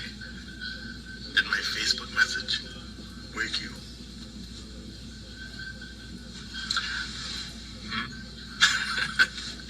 I have no idea.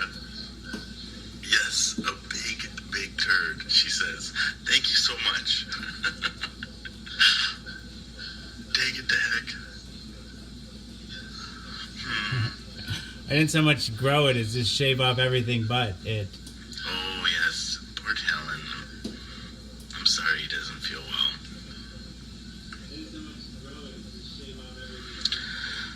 Boy, oh boy. I'm so bored.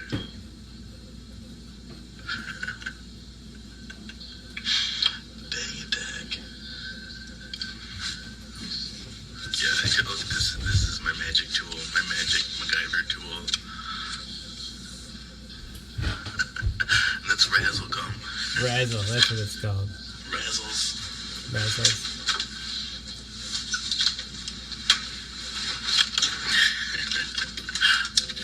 It's first candy, and then it's gum. It's amazing. I got this for my birthday. I know, right? They call it porn stash. Andrew Davis is here. Hello. I get discharged today. And then I hope to acquire some wax for a very nice candle.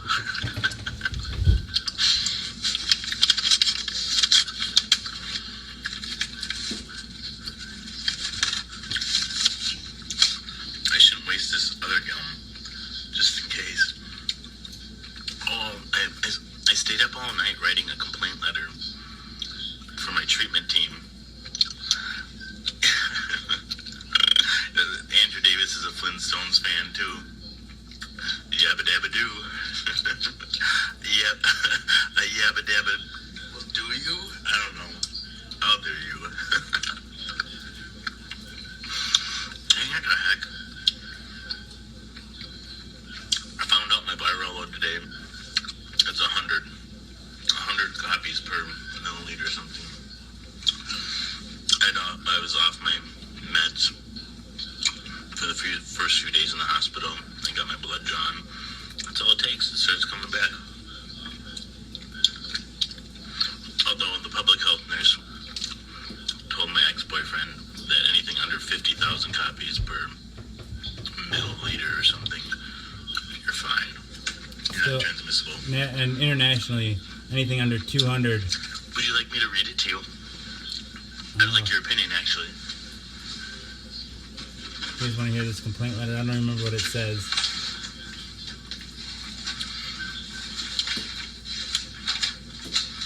This is probably going to be embarrassing. Okay, so I plan to say this at the end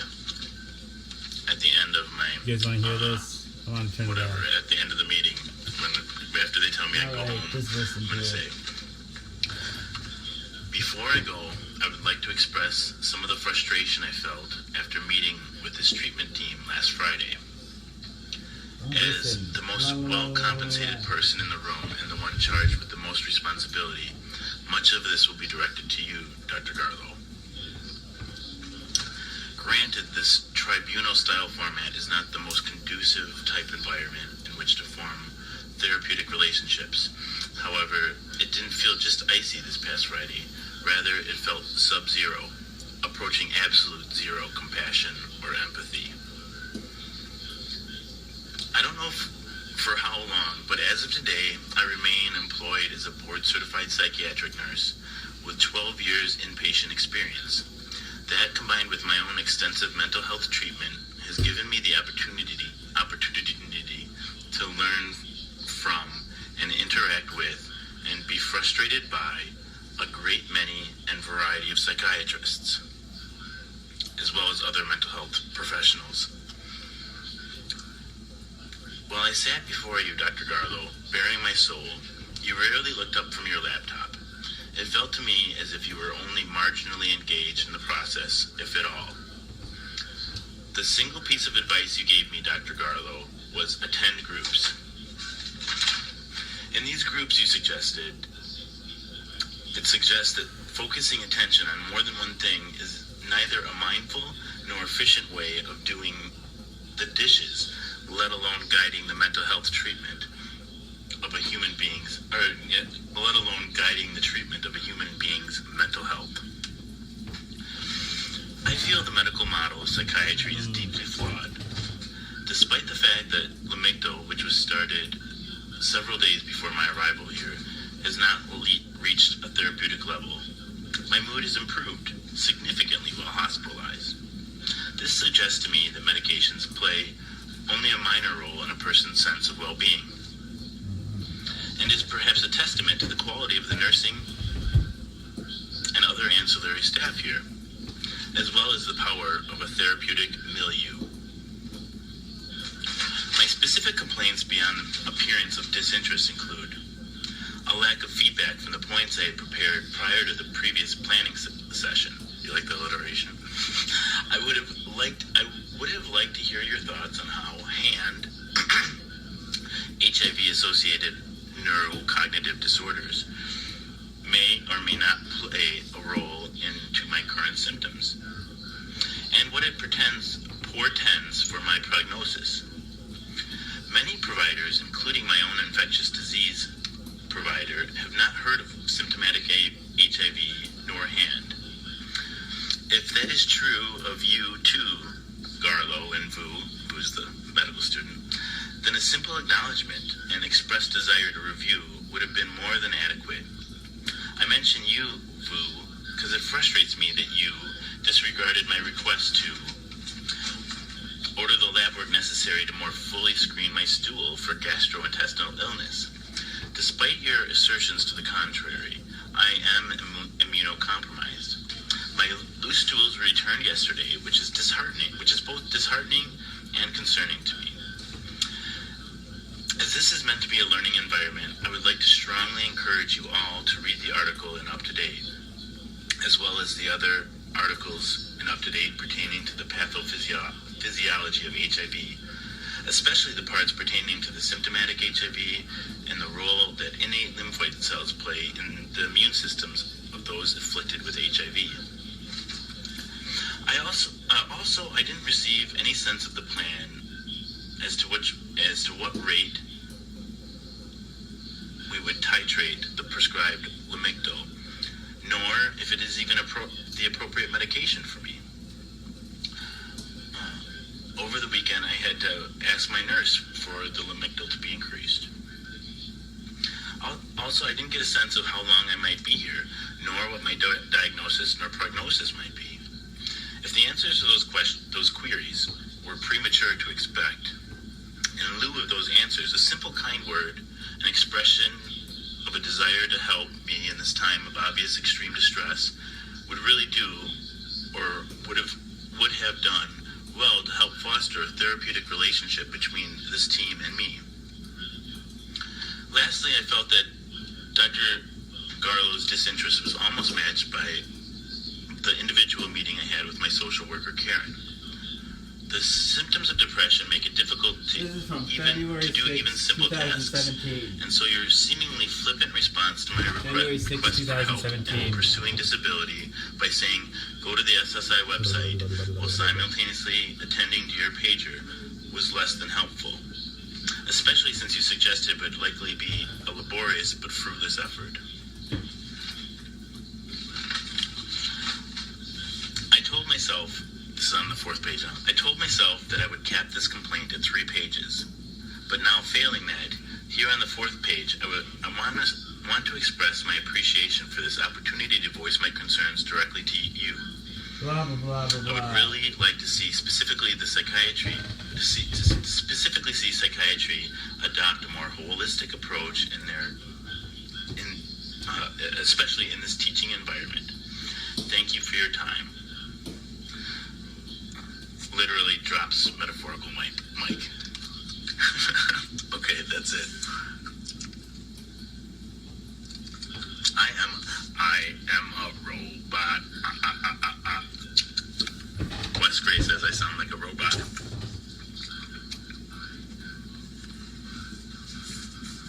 Yes! Thank you, Tara.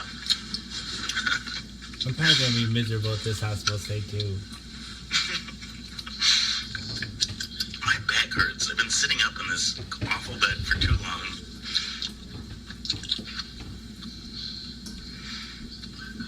Oh, I can't put this down. Otherwise it'll look weird. Good morning, Neil. Good morning. How are you? Thanks for complimenting my drawings earlier. I noticed that.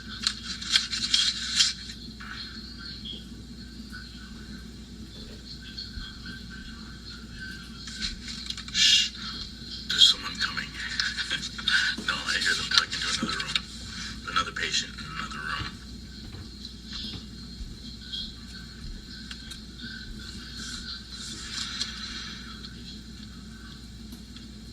Man, oh man.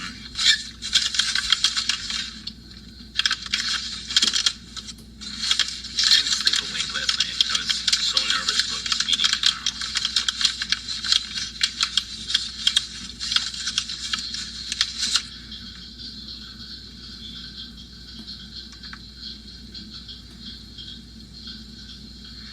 No problem, but Neil says no problem, buddy. Doing good. Just ate some food. Thinking, shit, going back to sleep. Tara says, I think that you will be speaking for every patient while speaking for yourself. Nice. Thank you. Thank you. I tried to, I tried to be fair and focus on how I felt rather than name calling or accusing them. Just the facts and feelings, man.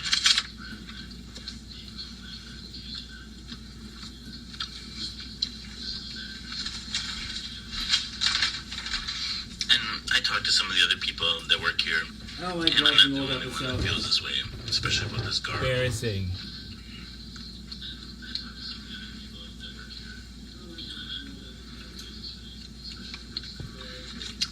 I'm not going to hold this up to my ear anymore. You liked it too, Andrew?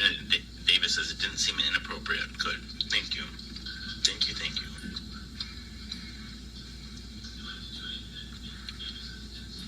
Dang it to heck. Andrew says, et al, J, baby. Thank you. Thank you, thank you. So, yeah, I get out tomorrow. I'm going to go home. I have to fill my prescriptions before I leave. I only have one of my Triumec left. And, well, I'm up to 50 milligrams of Lamictal, so I'll pick that up. And probably fill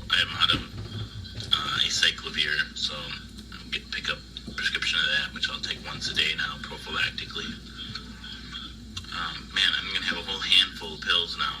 Instead of just the one pill by mouth daily, it's just gonna be like, I don't know, like a lot more, at least 4. And I might continue the vitamin B12 and what else they gave me? Hopefully they give me lorazepam and trazodone for sleep.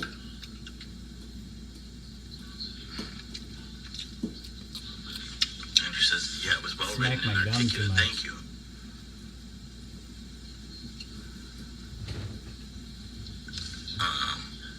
Harris says members of the treatment team, especially psychiatrists, become calloused over time. You know, I think, and like, well, this guy's teaching.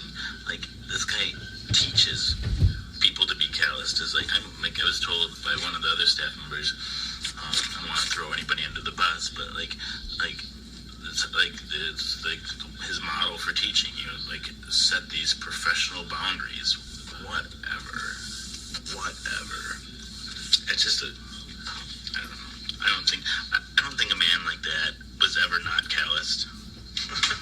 Maybe, who knows? What do I know? I don't know.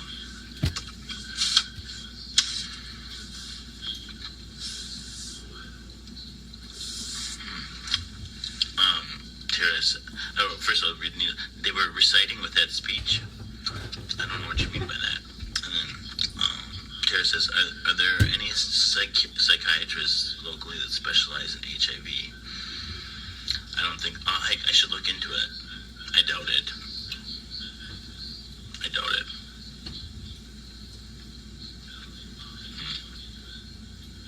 It's a good question. He should have one. And Neil says, it sounds like he has a stick up his bum. Well, he should. Be glad to do him that service. No, I wouldn't. I don't care that much. I really don't. It doesn't. Like, I'm used to. I'm used to shitty psychiatrists. There are good ones out there. James Warlich, the psychiatrist I used to work with at Meriter, he moved out to California now, but an amazing man.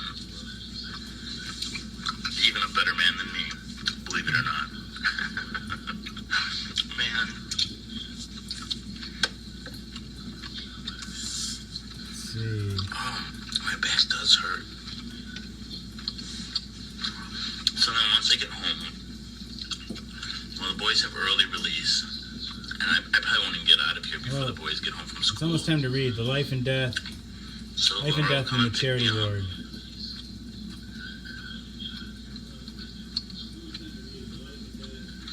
Oh, what am I reciting that speech for? I have my discharge meeting, and like you meet with, you have a treatment team that you meet in front of. Now it's time to read.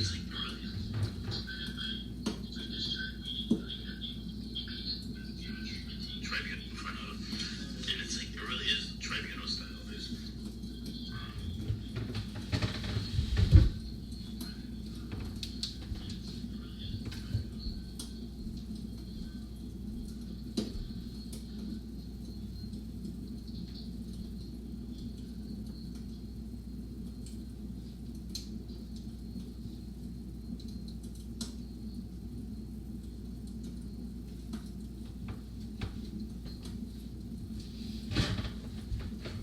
Okay, this is called Life and Death in the Charity Ward. Let me just double check we're on the right schedule here.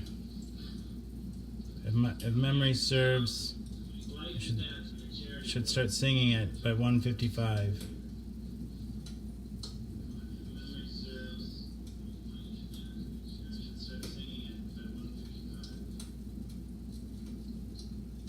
Yeah, that's about right.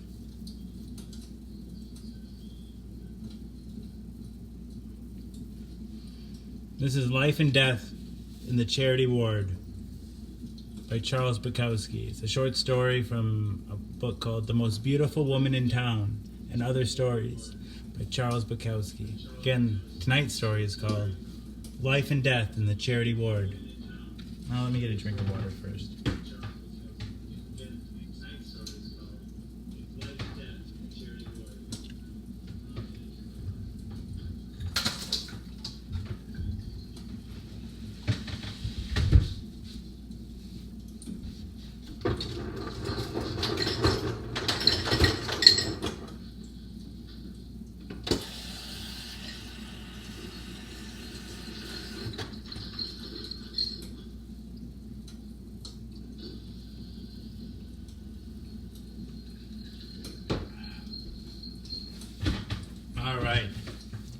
Life and Death in the Charity Ward by Charles Bukowski.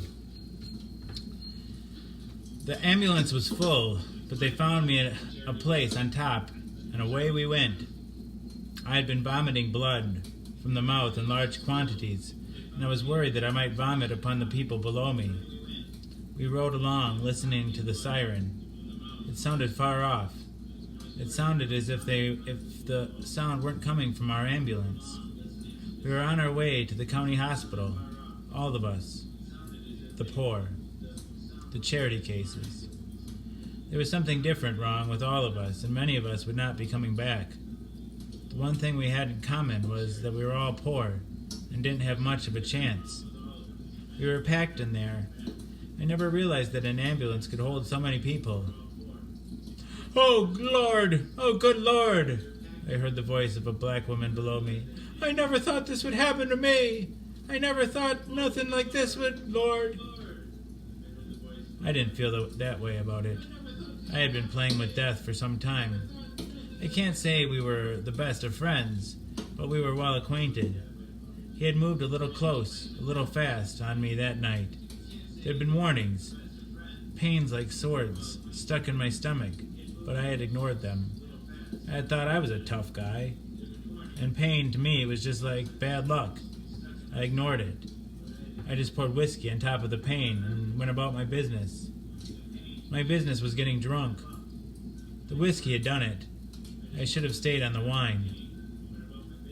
Blood that comes from the inside is not the bright red color that comes, say, from a cut on the finger.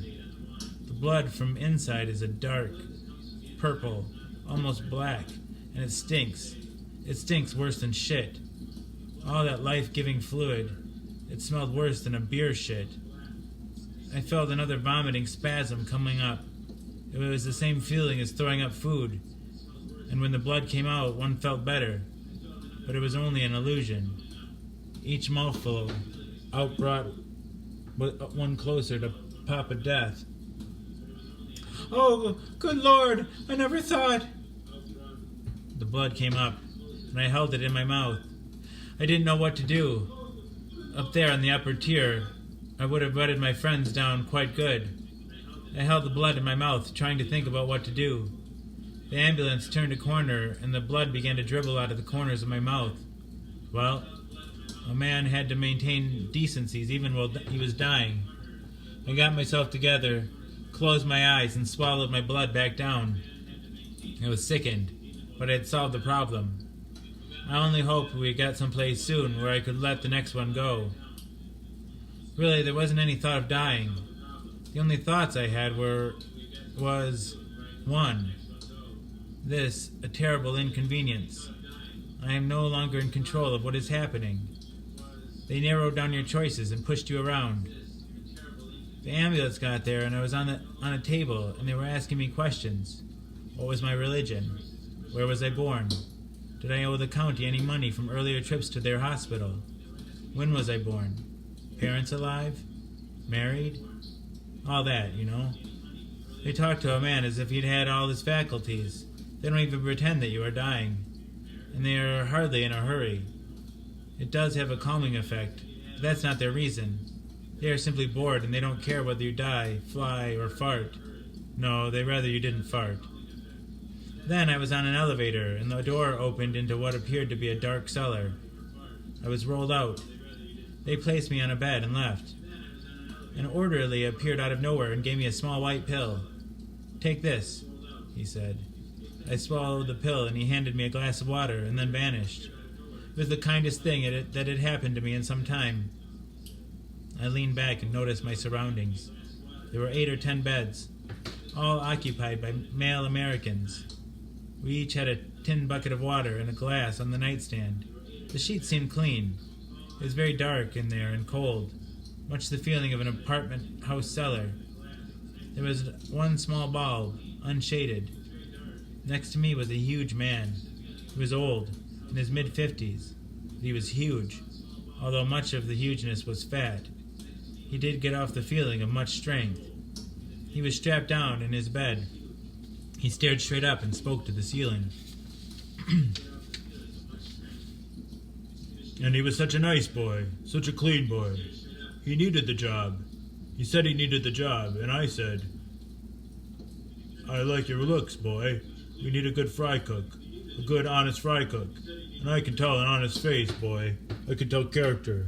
You work with me and my wife, and you got a job here for life, boy. And he said, all right, sir. Just like that. And he said it, and he looked happy about getting that job. And I said, Martha, we got us a good boy here. A nice clean-cut boy. He ain't gonna tap the till like the rest of those dirty sons of bitches. Well, I went out and got a good buy on chickens. A real good buy on chickens. Martha can do more things with a chicken. She's got that magic touch with chicken. Colonel Sanders can't touch her with a 90-foot pole. I went out and bought 20 chickens for that weekend. We're going to have a good weekend. A chicken special. 20 chickens I went out and got. We were going to put Colonel Sanders out of business. A good weekend like that, you can pull $200 clear profit. That boy even helped us pluck and cut those chickens. He did it right on his own time. Martha and I didn't have no children. I was really taking a liking to that boy. While Martha fixed the chickens in the back, she got all the chickens ready. We had chicken, 19 different ways. We had chicken coming out our assholes. All the boy had to do was cook up the other stuff like burgers and steak and so forth. The chicken was set. And by God, we had a big weekend. Friday night, Saturday, and Sunday. The boy was a good worker and pleasant too. He was nice to be around. He made these funny jokes. He called me Colonel Sanders, and I called him Son. Colonel Sanders and Son, that's what we were. When we closed Saturday night, we and Son, that's what we were. When we closed Saturday night, we were all tired but happy. Every damn bit of chicken was gone. The place had been packed. People waiting on seats. You never saw anything like it. I locked the door and got out a fifth of good whiskey, and we sat there, tired and happy, having a few drinks. The boy washed all the dishes and swept the floor. He said, all right, Colonel Sanders, when do I report tomorrow? He smiled. I told him 6:30 a.m., and he got his cap and left. That's a hell of a nice boy, Martha, I said, and walked over to the till to count the profits. The till was empty. That's right, I said. The till was empty. And the cigar box with the other 2 days' profit, he found that too. Such a clean-cut boy. I don't understand it. I said he could have a job for life. That's what I told him. 20 chickens. Martha really knows her chickens. And that boy, that dirty chicken shit, he ran off with all that damn money, that boy. Then he screamed. I've heard a great many people scream, but I've never heard anybody scream like that. He rose up against his straps and screamed. It looked as if those straps were going to break. The whole bed rattled. The wall roared to scream back at us. The man was in total agony. It wasn't a short scream. It was a long one, and it went on and on. Then he stopped. We 8 or 10 male Americans, ill, stretched in our beds and enjoyed the silence. Then he began talking again. He was such a nice boy. I liked his looks. I told him he could have a job for life. He made these funny jokes. He was nice to be around. I went out and got those 20 chickens.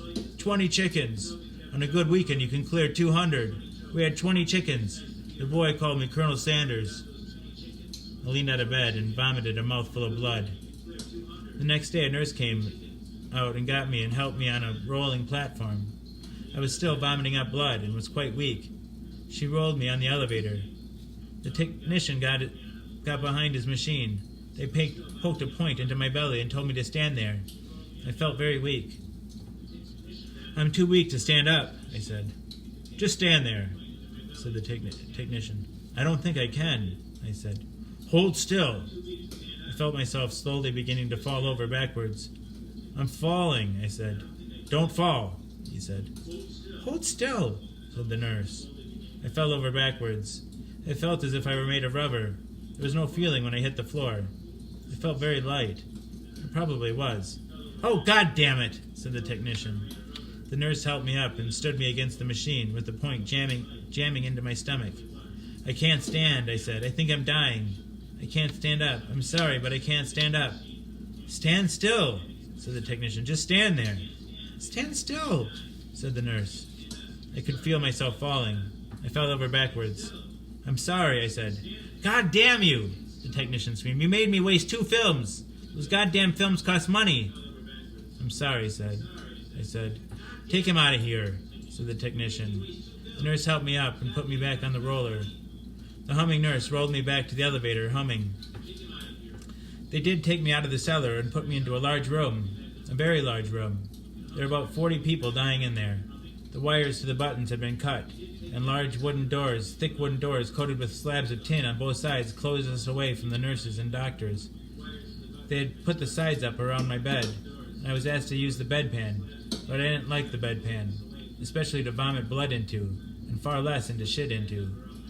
If a man ever invents a comfortable and usable bedpan, he will be hated by doctors and nurses for eternity and beyond. I kept having the desire to shit, but not much luck. Of course, all I was getting was milk, and the stomach was ripped open, so as it couldn't very well send too much down to the asshole. One nurse had offered me some tough roast beef with half-cooked carrots and half-mashed potatoes. I refused. I knew they just wanted another empty bed. Anyhow, there was still this desire to shit. Strange. It was my second or third night in there. I was very weak. I managed to unattach one side of the bed. I made it to the crapper and sat there. I strained and sat there and strained. Then I got up. Nothing. Just a little whirlpool of blood. Then a merry-go-round started in my head, and I leaned against the wall with one hand and vomited up a mouthful of blood. I flushed the toilet and walked out. I got halfway to my bed and vomited another mouthful. I fell. Then on the floor I vomited up another mouthful of blood. I didn't know there was so much blood inside of people. I let go another mouthful. "You son of a bitch!" An old man hollered at me from his bed. "Shut up so we can get some sleep." "Sorry, comrade," I said, and then I was unconscious. The nurse was angry. "You bastard," she said. "I told you not to take down the sides of the bed. You fucking creeps sure make my night a drag." "Your pussy stinks," I told her. "You belong in a Tijuana whorehouse." She lifted my head by the hair and slapped me hard across the left side of my face, then backhanded me across the right. "Take that back," she said. "Take that back." "Florence Nightingale," I said, "I love you." She put my head back down and walked out of the room. She was a lady of true spirit and fire. I liked that. I rolled over into my own blood, getting my smock wet. "That'd teach her." Florence Nightingale came back with another female sadist. They put me in a chair and slid the chair across the room toward my bed. "Too much goddamn noise," said the old man. He was right. They got me back into bed, and Florence put the side back up. "Son of a bitch," she said. "Now stay in there now, or next time I'm going to lay on you." "Suck me off," I said. "Suck me off before you leave." She leaned over the railing and looked into my face. I have a very tragic face. It attracts some women. Her eyes were wide and passionate and looked into mine. I pulled the sheet down and pulled up my smock. She spit into my face and then walked out. Then the head nurse was there. "Mr. Bukowski," she said, "we can't let you have any blood. You don't have any blood credit." She smiled. She was letting me know that they were going to let me die. "All right," I said. "You want to see the priest?" "What for?" "We have on your admissions card that you're a Catholic." I just put that down. "Why?" "I used to be." "You put down no religion. People always ask a lot of questions." "We have you down as a Catholic, Mr. Bukowski." "Listen, it's hard for me to talk.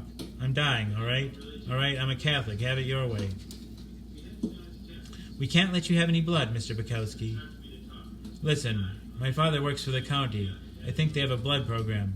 L.A. County Museum. Mr. Henry Bukowski. He hates me.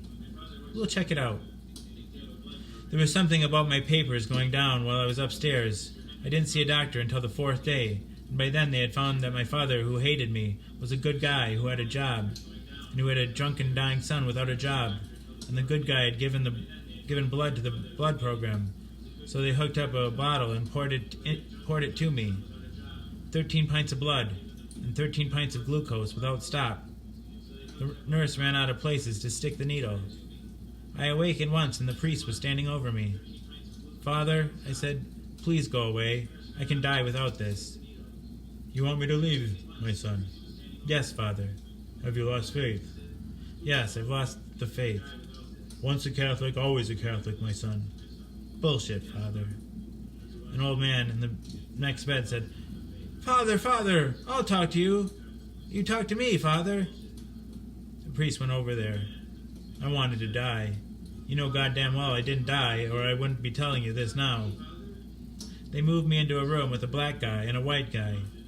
The white guy kept getting fresh roses every day. He raised roses, which he sold to florists.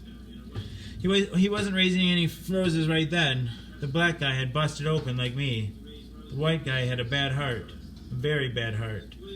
We lay around and the white guy talked about breeding roses and raising roses and how he could sure use a cigarette. My God, how he needed a cigarette. I had stopped vomiting blood. I was just shitting blood. I felt like I had made it. I had it made. I just emptied a pint of blood, and they had taken the needle out. "I'll get you some smokes, Harry." "God, thanks, Hank." I got out of bed. "Give me some money." Harry gave me some change. "If he smokes, he'll die," said Charlie. Charlie was the black guy. "Bullshit, Charlie. A couple of little smokes never hurt anybody." I walked out of the room and down the hall. There was a cigarette machine in the waiting room. I got a pack and walked back. Then Charlie and Harry and I lay there smoking cigarettes. That was morning.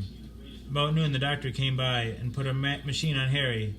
The machine spit and farted and roared. "You've been smoking, haven't you?" the doctor asked Harry. "No, doctor, honest, I haven't been smoking." "Which of you guys bought him these smokes?" Charlie looked at the ceiling. I looked at the ceiling. "You smoke another cigarette and you're dead," said the doctor. Then he took his machine and walked out. As soon as he left, I took the pack out from under the pillow. "Let me have one," said Harry. "You heard what the doctor said," said Charlie. "Yeah," I said, exhaling a sheath of beautiful blue smoke. "You heard what the doctor said. You smoke another cigarette and you're dead."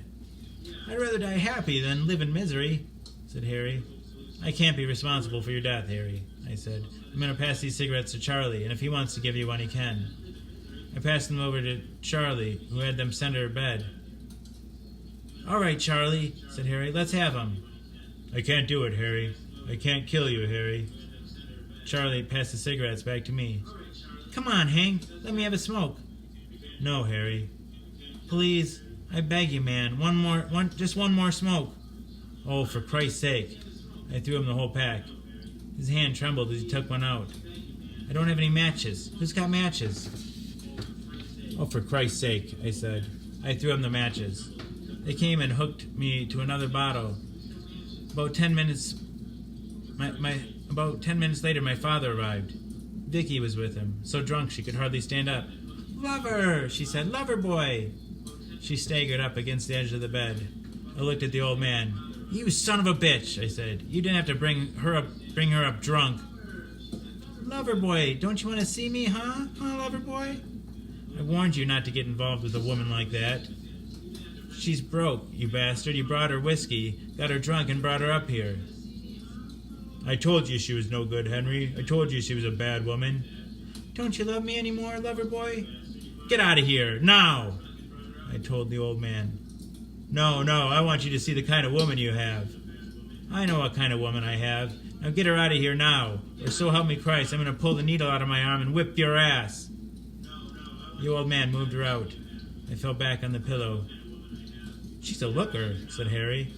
"I know," I said. "I know." I stopped shitting blood, and I was given a list of what to eat. I was told the first drink would kill me. They also told me that I would die without an operation. I had had a terrible argument with a female Japanese doctor about operation and death. I said, "No operation," and she had walked out, shaking her ass at me in anger. Harry was still alive when I left, nursing his cigarettes. I walked along in the sunlight to see how it felt. It felt all right. The traffic went by. The sidewalk was as sidewalks had always been. I was wondering whether to take a bus in or try to phone somebody to come and get me. I walked into this place to phone. I sat down first and had a smoke. The bartender walked up and I ordered a bottle of beer. "What's new?" he asked. "Nothing much," I said. He walked off. I poured the beer into a glass. Then I looked at the glass a while, and then I emptied half of it. Somebody put a coin in the jukebox, and we had some music. Life looked a little better. I finished that glass. poured another, and wondered if my pecker would ever stand up again. I looked around the bar. No women. I did the next best thing. I picked up the glass and drained it. The end.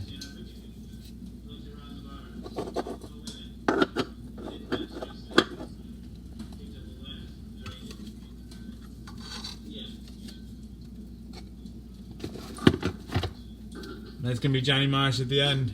And there's 200 chickens. There were 200 chickens, and boy, he was a clean boy. Nice boy.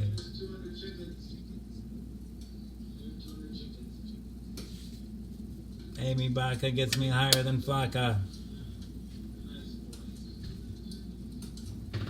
200 chickens.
boys like to fish a lot. I'm not a big fisherman now. My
Sherry, you missed story time. I did start early, I'm sorry.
No, we didn't. It's not that kind of party. You didn't miss any loads.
It's time to sing.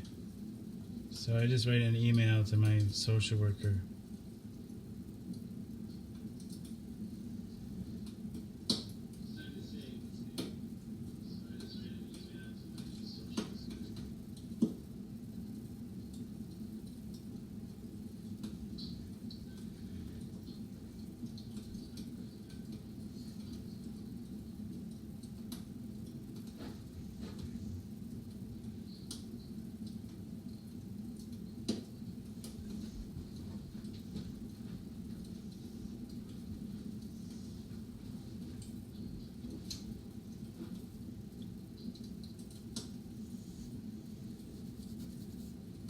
Time to sing.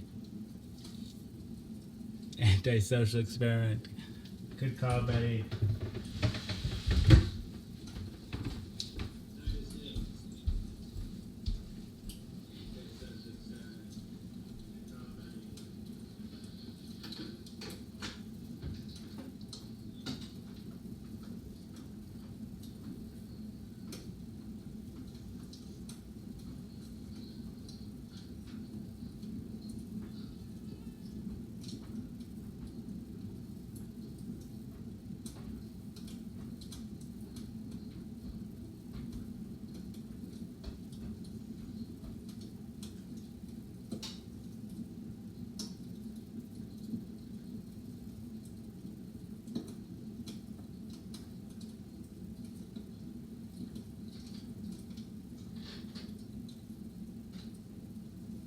Love you too, Cher.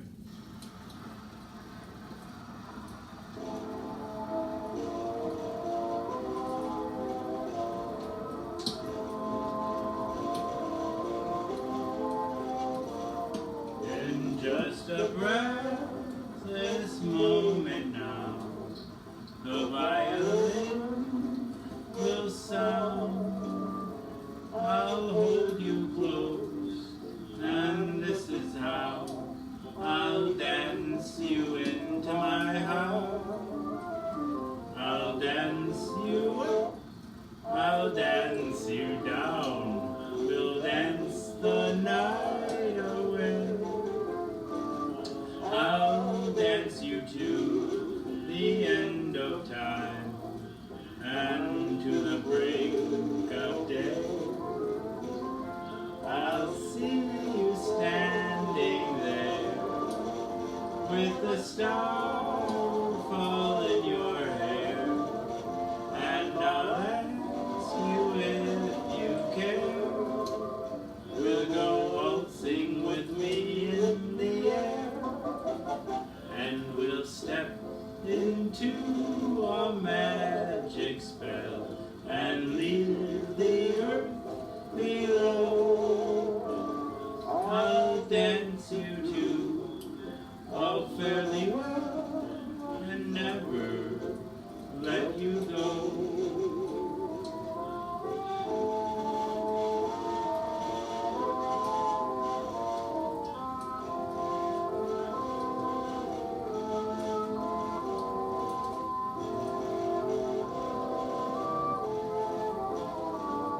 I'll hold you close, and this is how I'll dance you into my heart. I'll dance you up, I'll dance you down. We'll dance the night away. I'll dance you to the end of time and to the brink of day. I'll see you standing there with the star fall in your hair, and I'll ask you if you care. We'll go waltzing with me in the air, and we'll step into a magic spell and leave the earth below.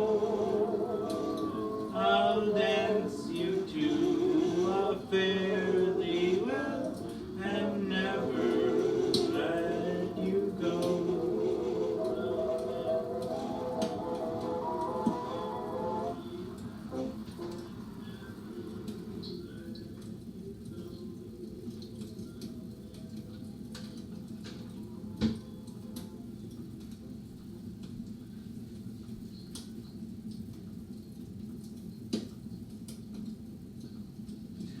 Good night, old friends and new.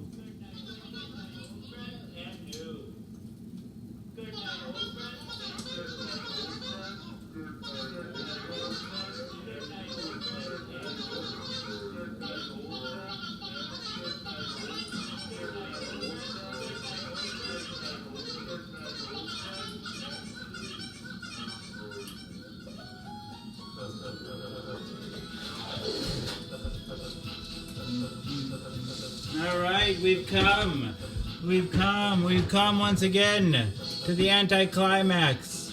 It only takes us 4 hours to get here, but we've made it once again.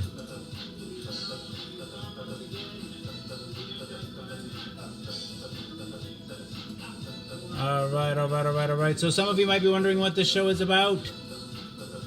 People often wonder what this show is about. I love you too, Cher. Good night, Ed. Good night, everyone. You didn't get a supporter shout out tonight, Cher, but next time. Bye, Mama G. You just missed it. We just did it. All right, so you might be wondering what the show is about. People often wonder what the show is about. The premise is deceptively simple. I take my HIV medication live on the Book of Face each day from friends, family, and strangers. I do so in order to embrace stigma. Pictures or it didn't happen, Ed. Embrace stigma, dispel ignorance, and find support. After 997 pills, 997 shows, a number of bells, whistles, and bows have risen up and around and about the show. The bells, bows, and the people that come back night after night and give me their most valuable resource, their time. To me, that's the most significant thing that's risen up and about, risen up and around and about the show. The community. Good night, Shanna. Good night, Johnny. The community. Therein lies the support that I was looking for. But a number of bells, whistles, and bows have risen up and around and about the show. Ding dong bell. Boy, does she now. Hell, I mean, heck. This show has it all. I like to say that it is Cloud Atlas. Good night, James McCready. Good night, April. Ding dong bell, boy, does she now. Hell, I mean, heck, this show has it all. I like to say that it is Cloud Atlas and that it incorporates at least 600 years of entertainment. Good night, Elizabeth. With Edward R. Murrow's radio broadcast on record and cylinders played on a 19th century Edison home phonograph along with the nursery rhyme book from my childhood, containing woodcut illustrations from the 15th century. It is, in a sense, also The Matrix. In a previous iteration of the show, I created something I call the Rainbow Tunnel, in which I harnessed the power of Grayskull and the Eye of Thundera, funneling them to a series of warp and ice cells, creating a static warp bubble and a subsequent singularity, punching a hole through the fourth wall, across the multiverse, and into the source. The show now takes place in an echo chamber created by me that serves as a way station between our reality and the source. I don't expect lay people to fully understand, as this is advanced social science. Yeah, so the show's also like an old-timey variety show, Carol Burnett style, mixed with a merry melody of Looney Tunes and a measure of Mark and Mindy, a dash of Mr. Ed, and two doses of Alice in Wonderland, a helping of Hee Haw, heaps of Benny Hill, a hint of the Highlander, tons of the Twilight Zone, a tincture of Teen Wolf, an ounce of Oz, a cup of Creep Show and Cast Away, a quart of Quantum Leap, and a gallon of Gilligan's Island. It's a 4-hour show and a 4-hour tour. Piles of Pee-wee's Playhouse, a pinch of Peter Pan, a pound of Popeye, I Am What I Am, a whole block of Mr. Rogers' Neighborhood, and a ration of the Rocky Horror Picture Show. I'm just a sweet transvestite from transsexual Transylvania. Come up to the lab, see what's on the slab. I can see you shiver with anticipation. Touch me, I want to be dirty. Thrill me, chill me, fill me, creature of the night, an undone Benjamin Button, a corny ear of Dumbo, a college drive I spy, a couple of raw strokes of Bob Ross, a spoon full of Mary Poppins in the full, Monty Python, finally lumping Rick and Morty with a liter of I Love Lucy in the sky with diamonds and wham bam.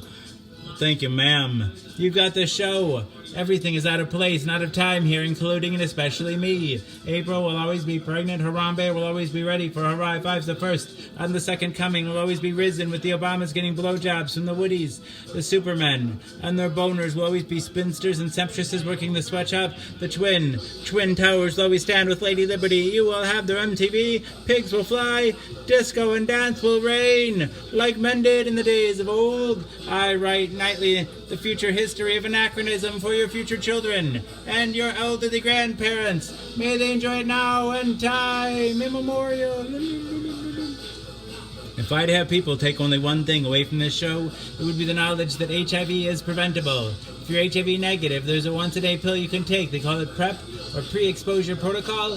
The pill is Truvada, and if you're HIV negative, you take it once a day, and it works like a highly effective chemical condom.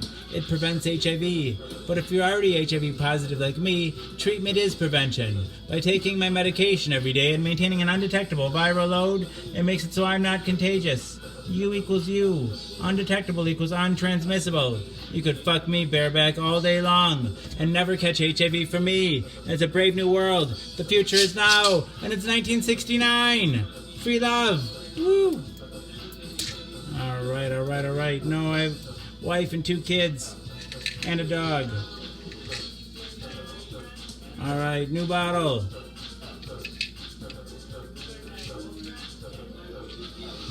All right, pill number 997. Down the hatch. We are robot.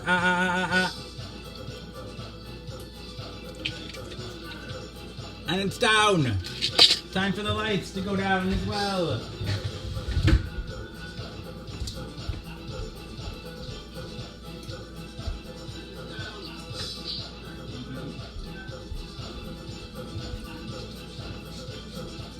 Nope, I've never boofed a drug before. I should put that on my bucket list. Woo, woo, woo.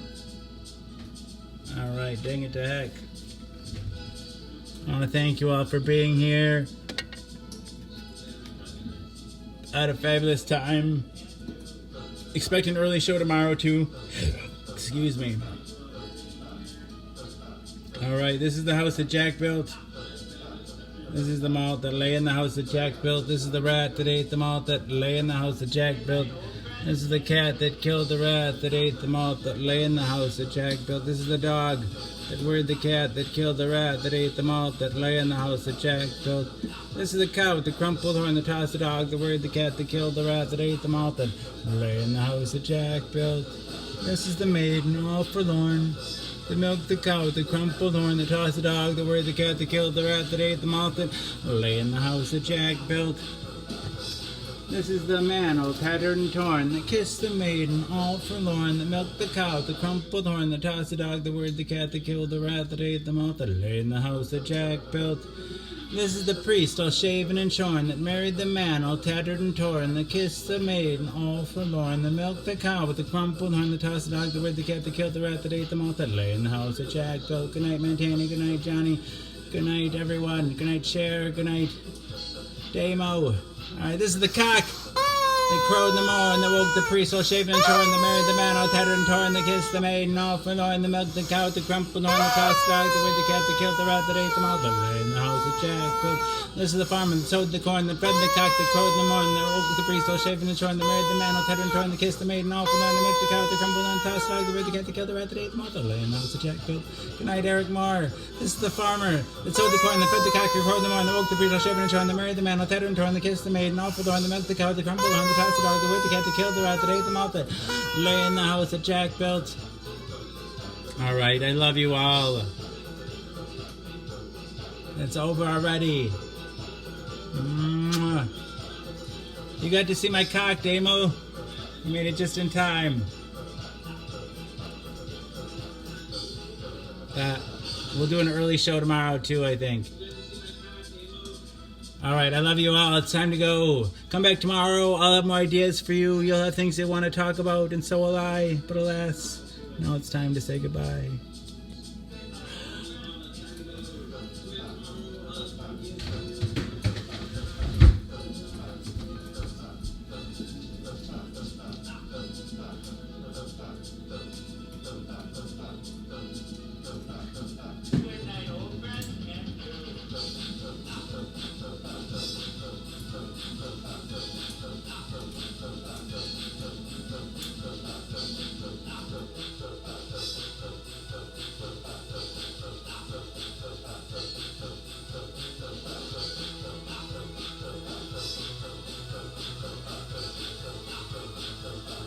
Good night, everyone. I love you.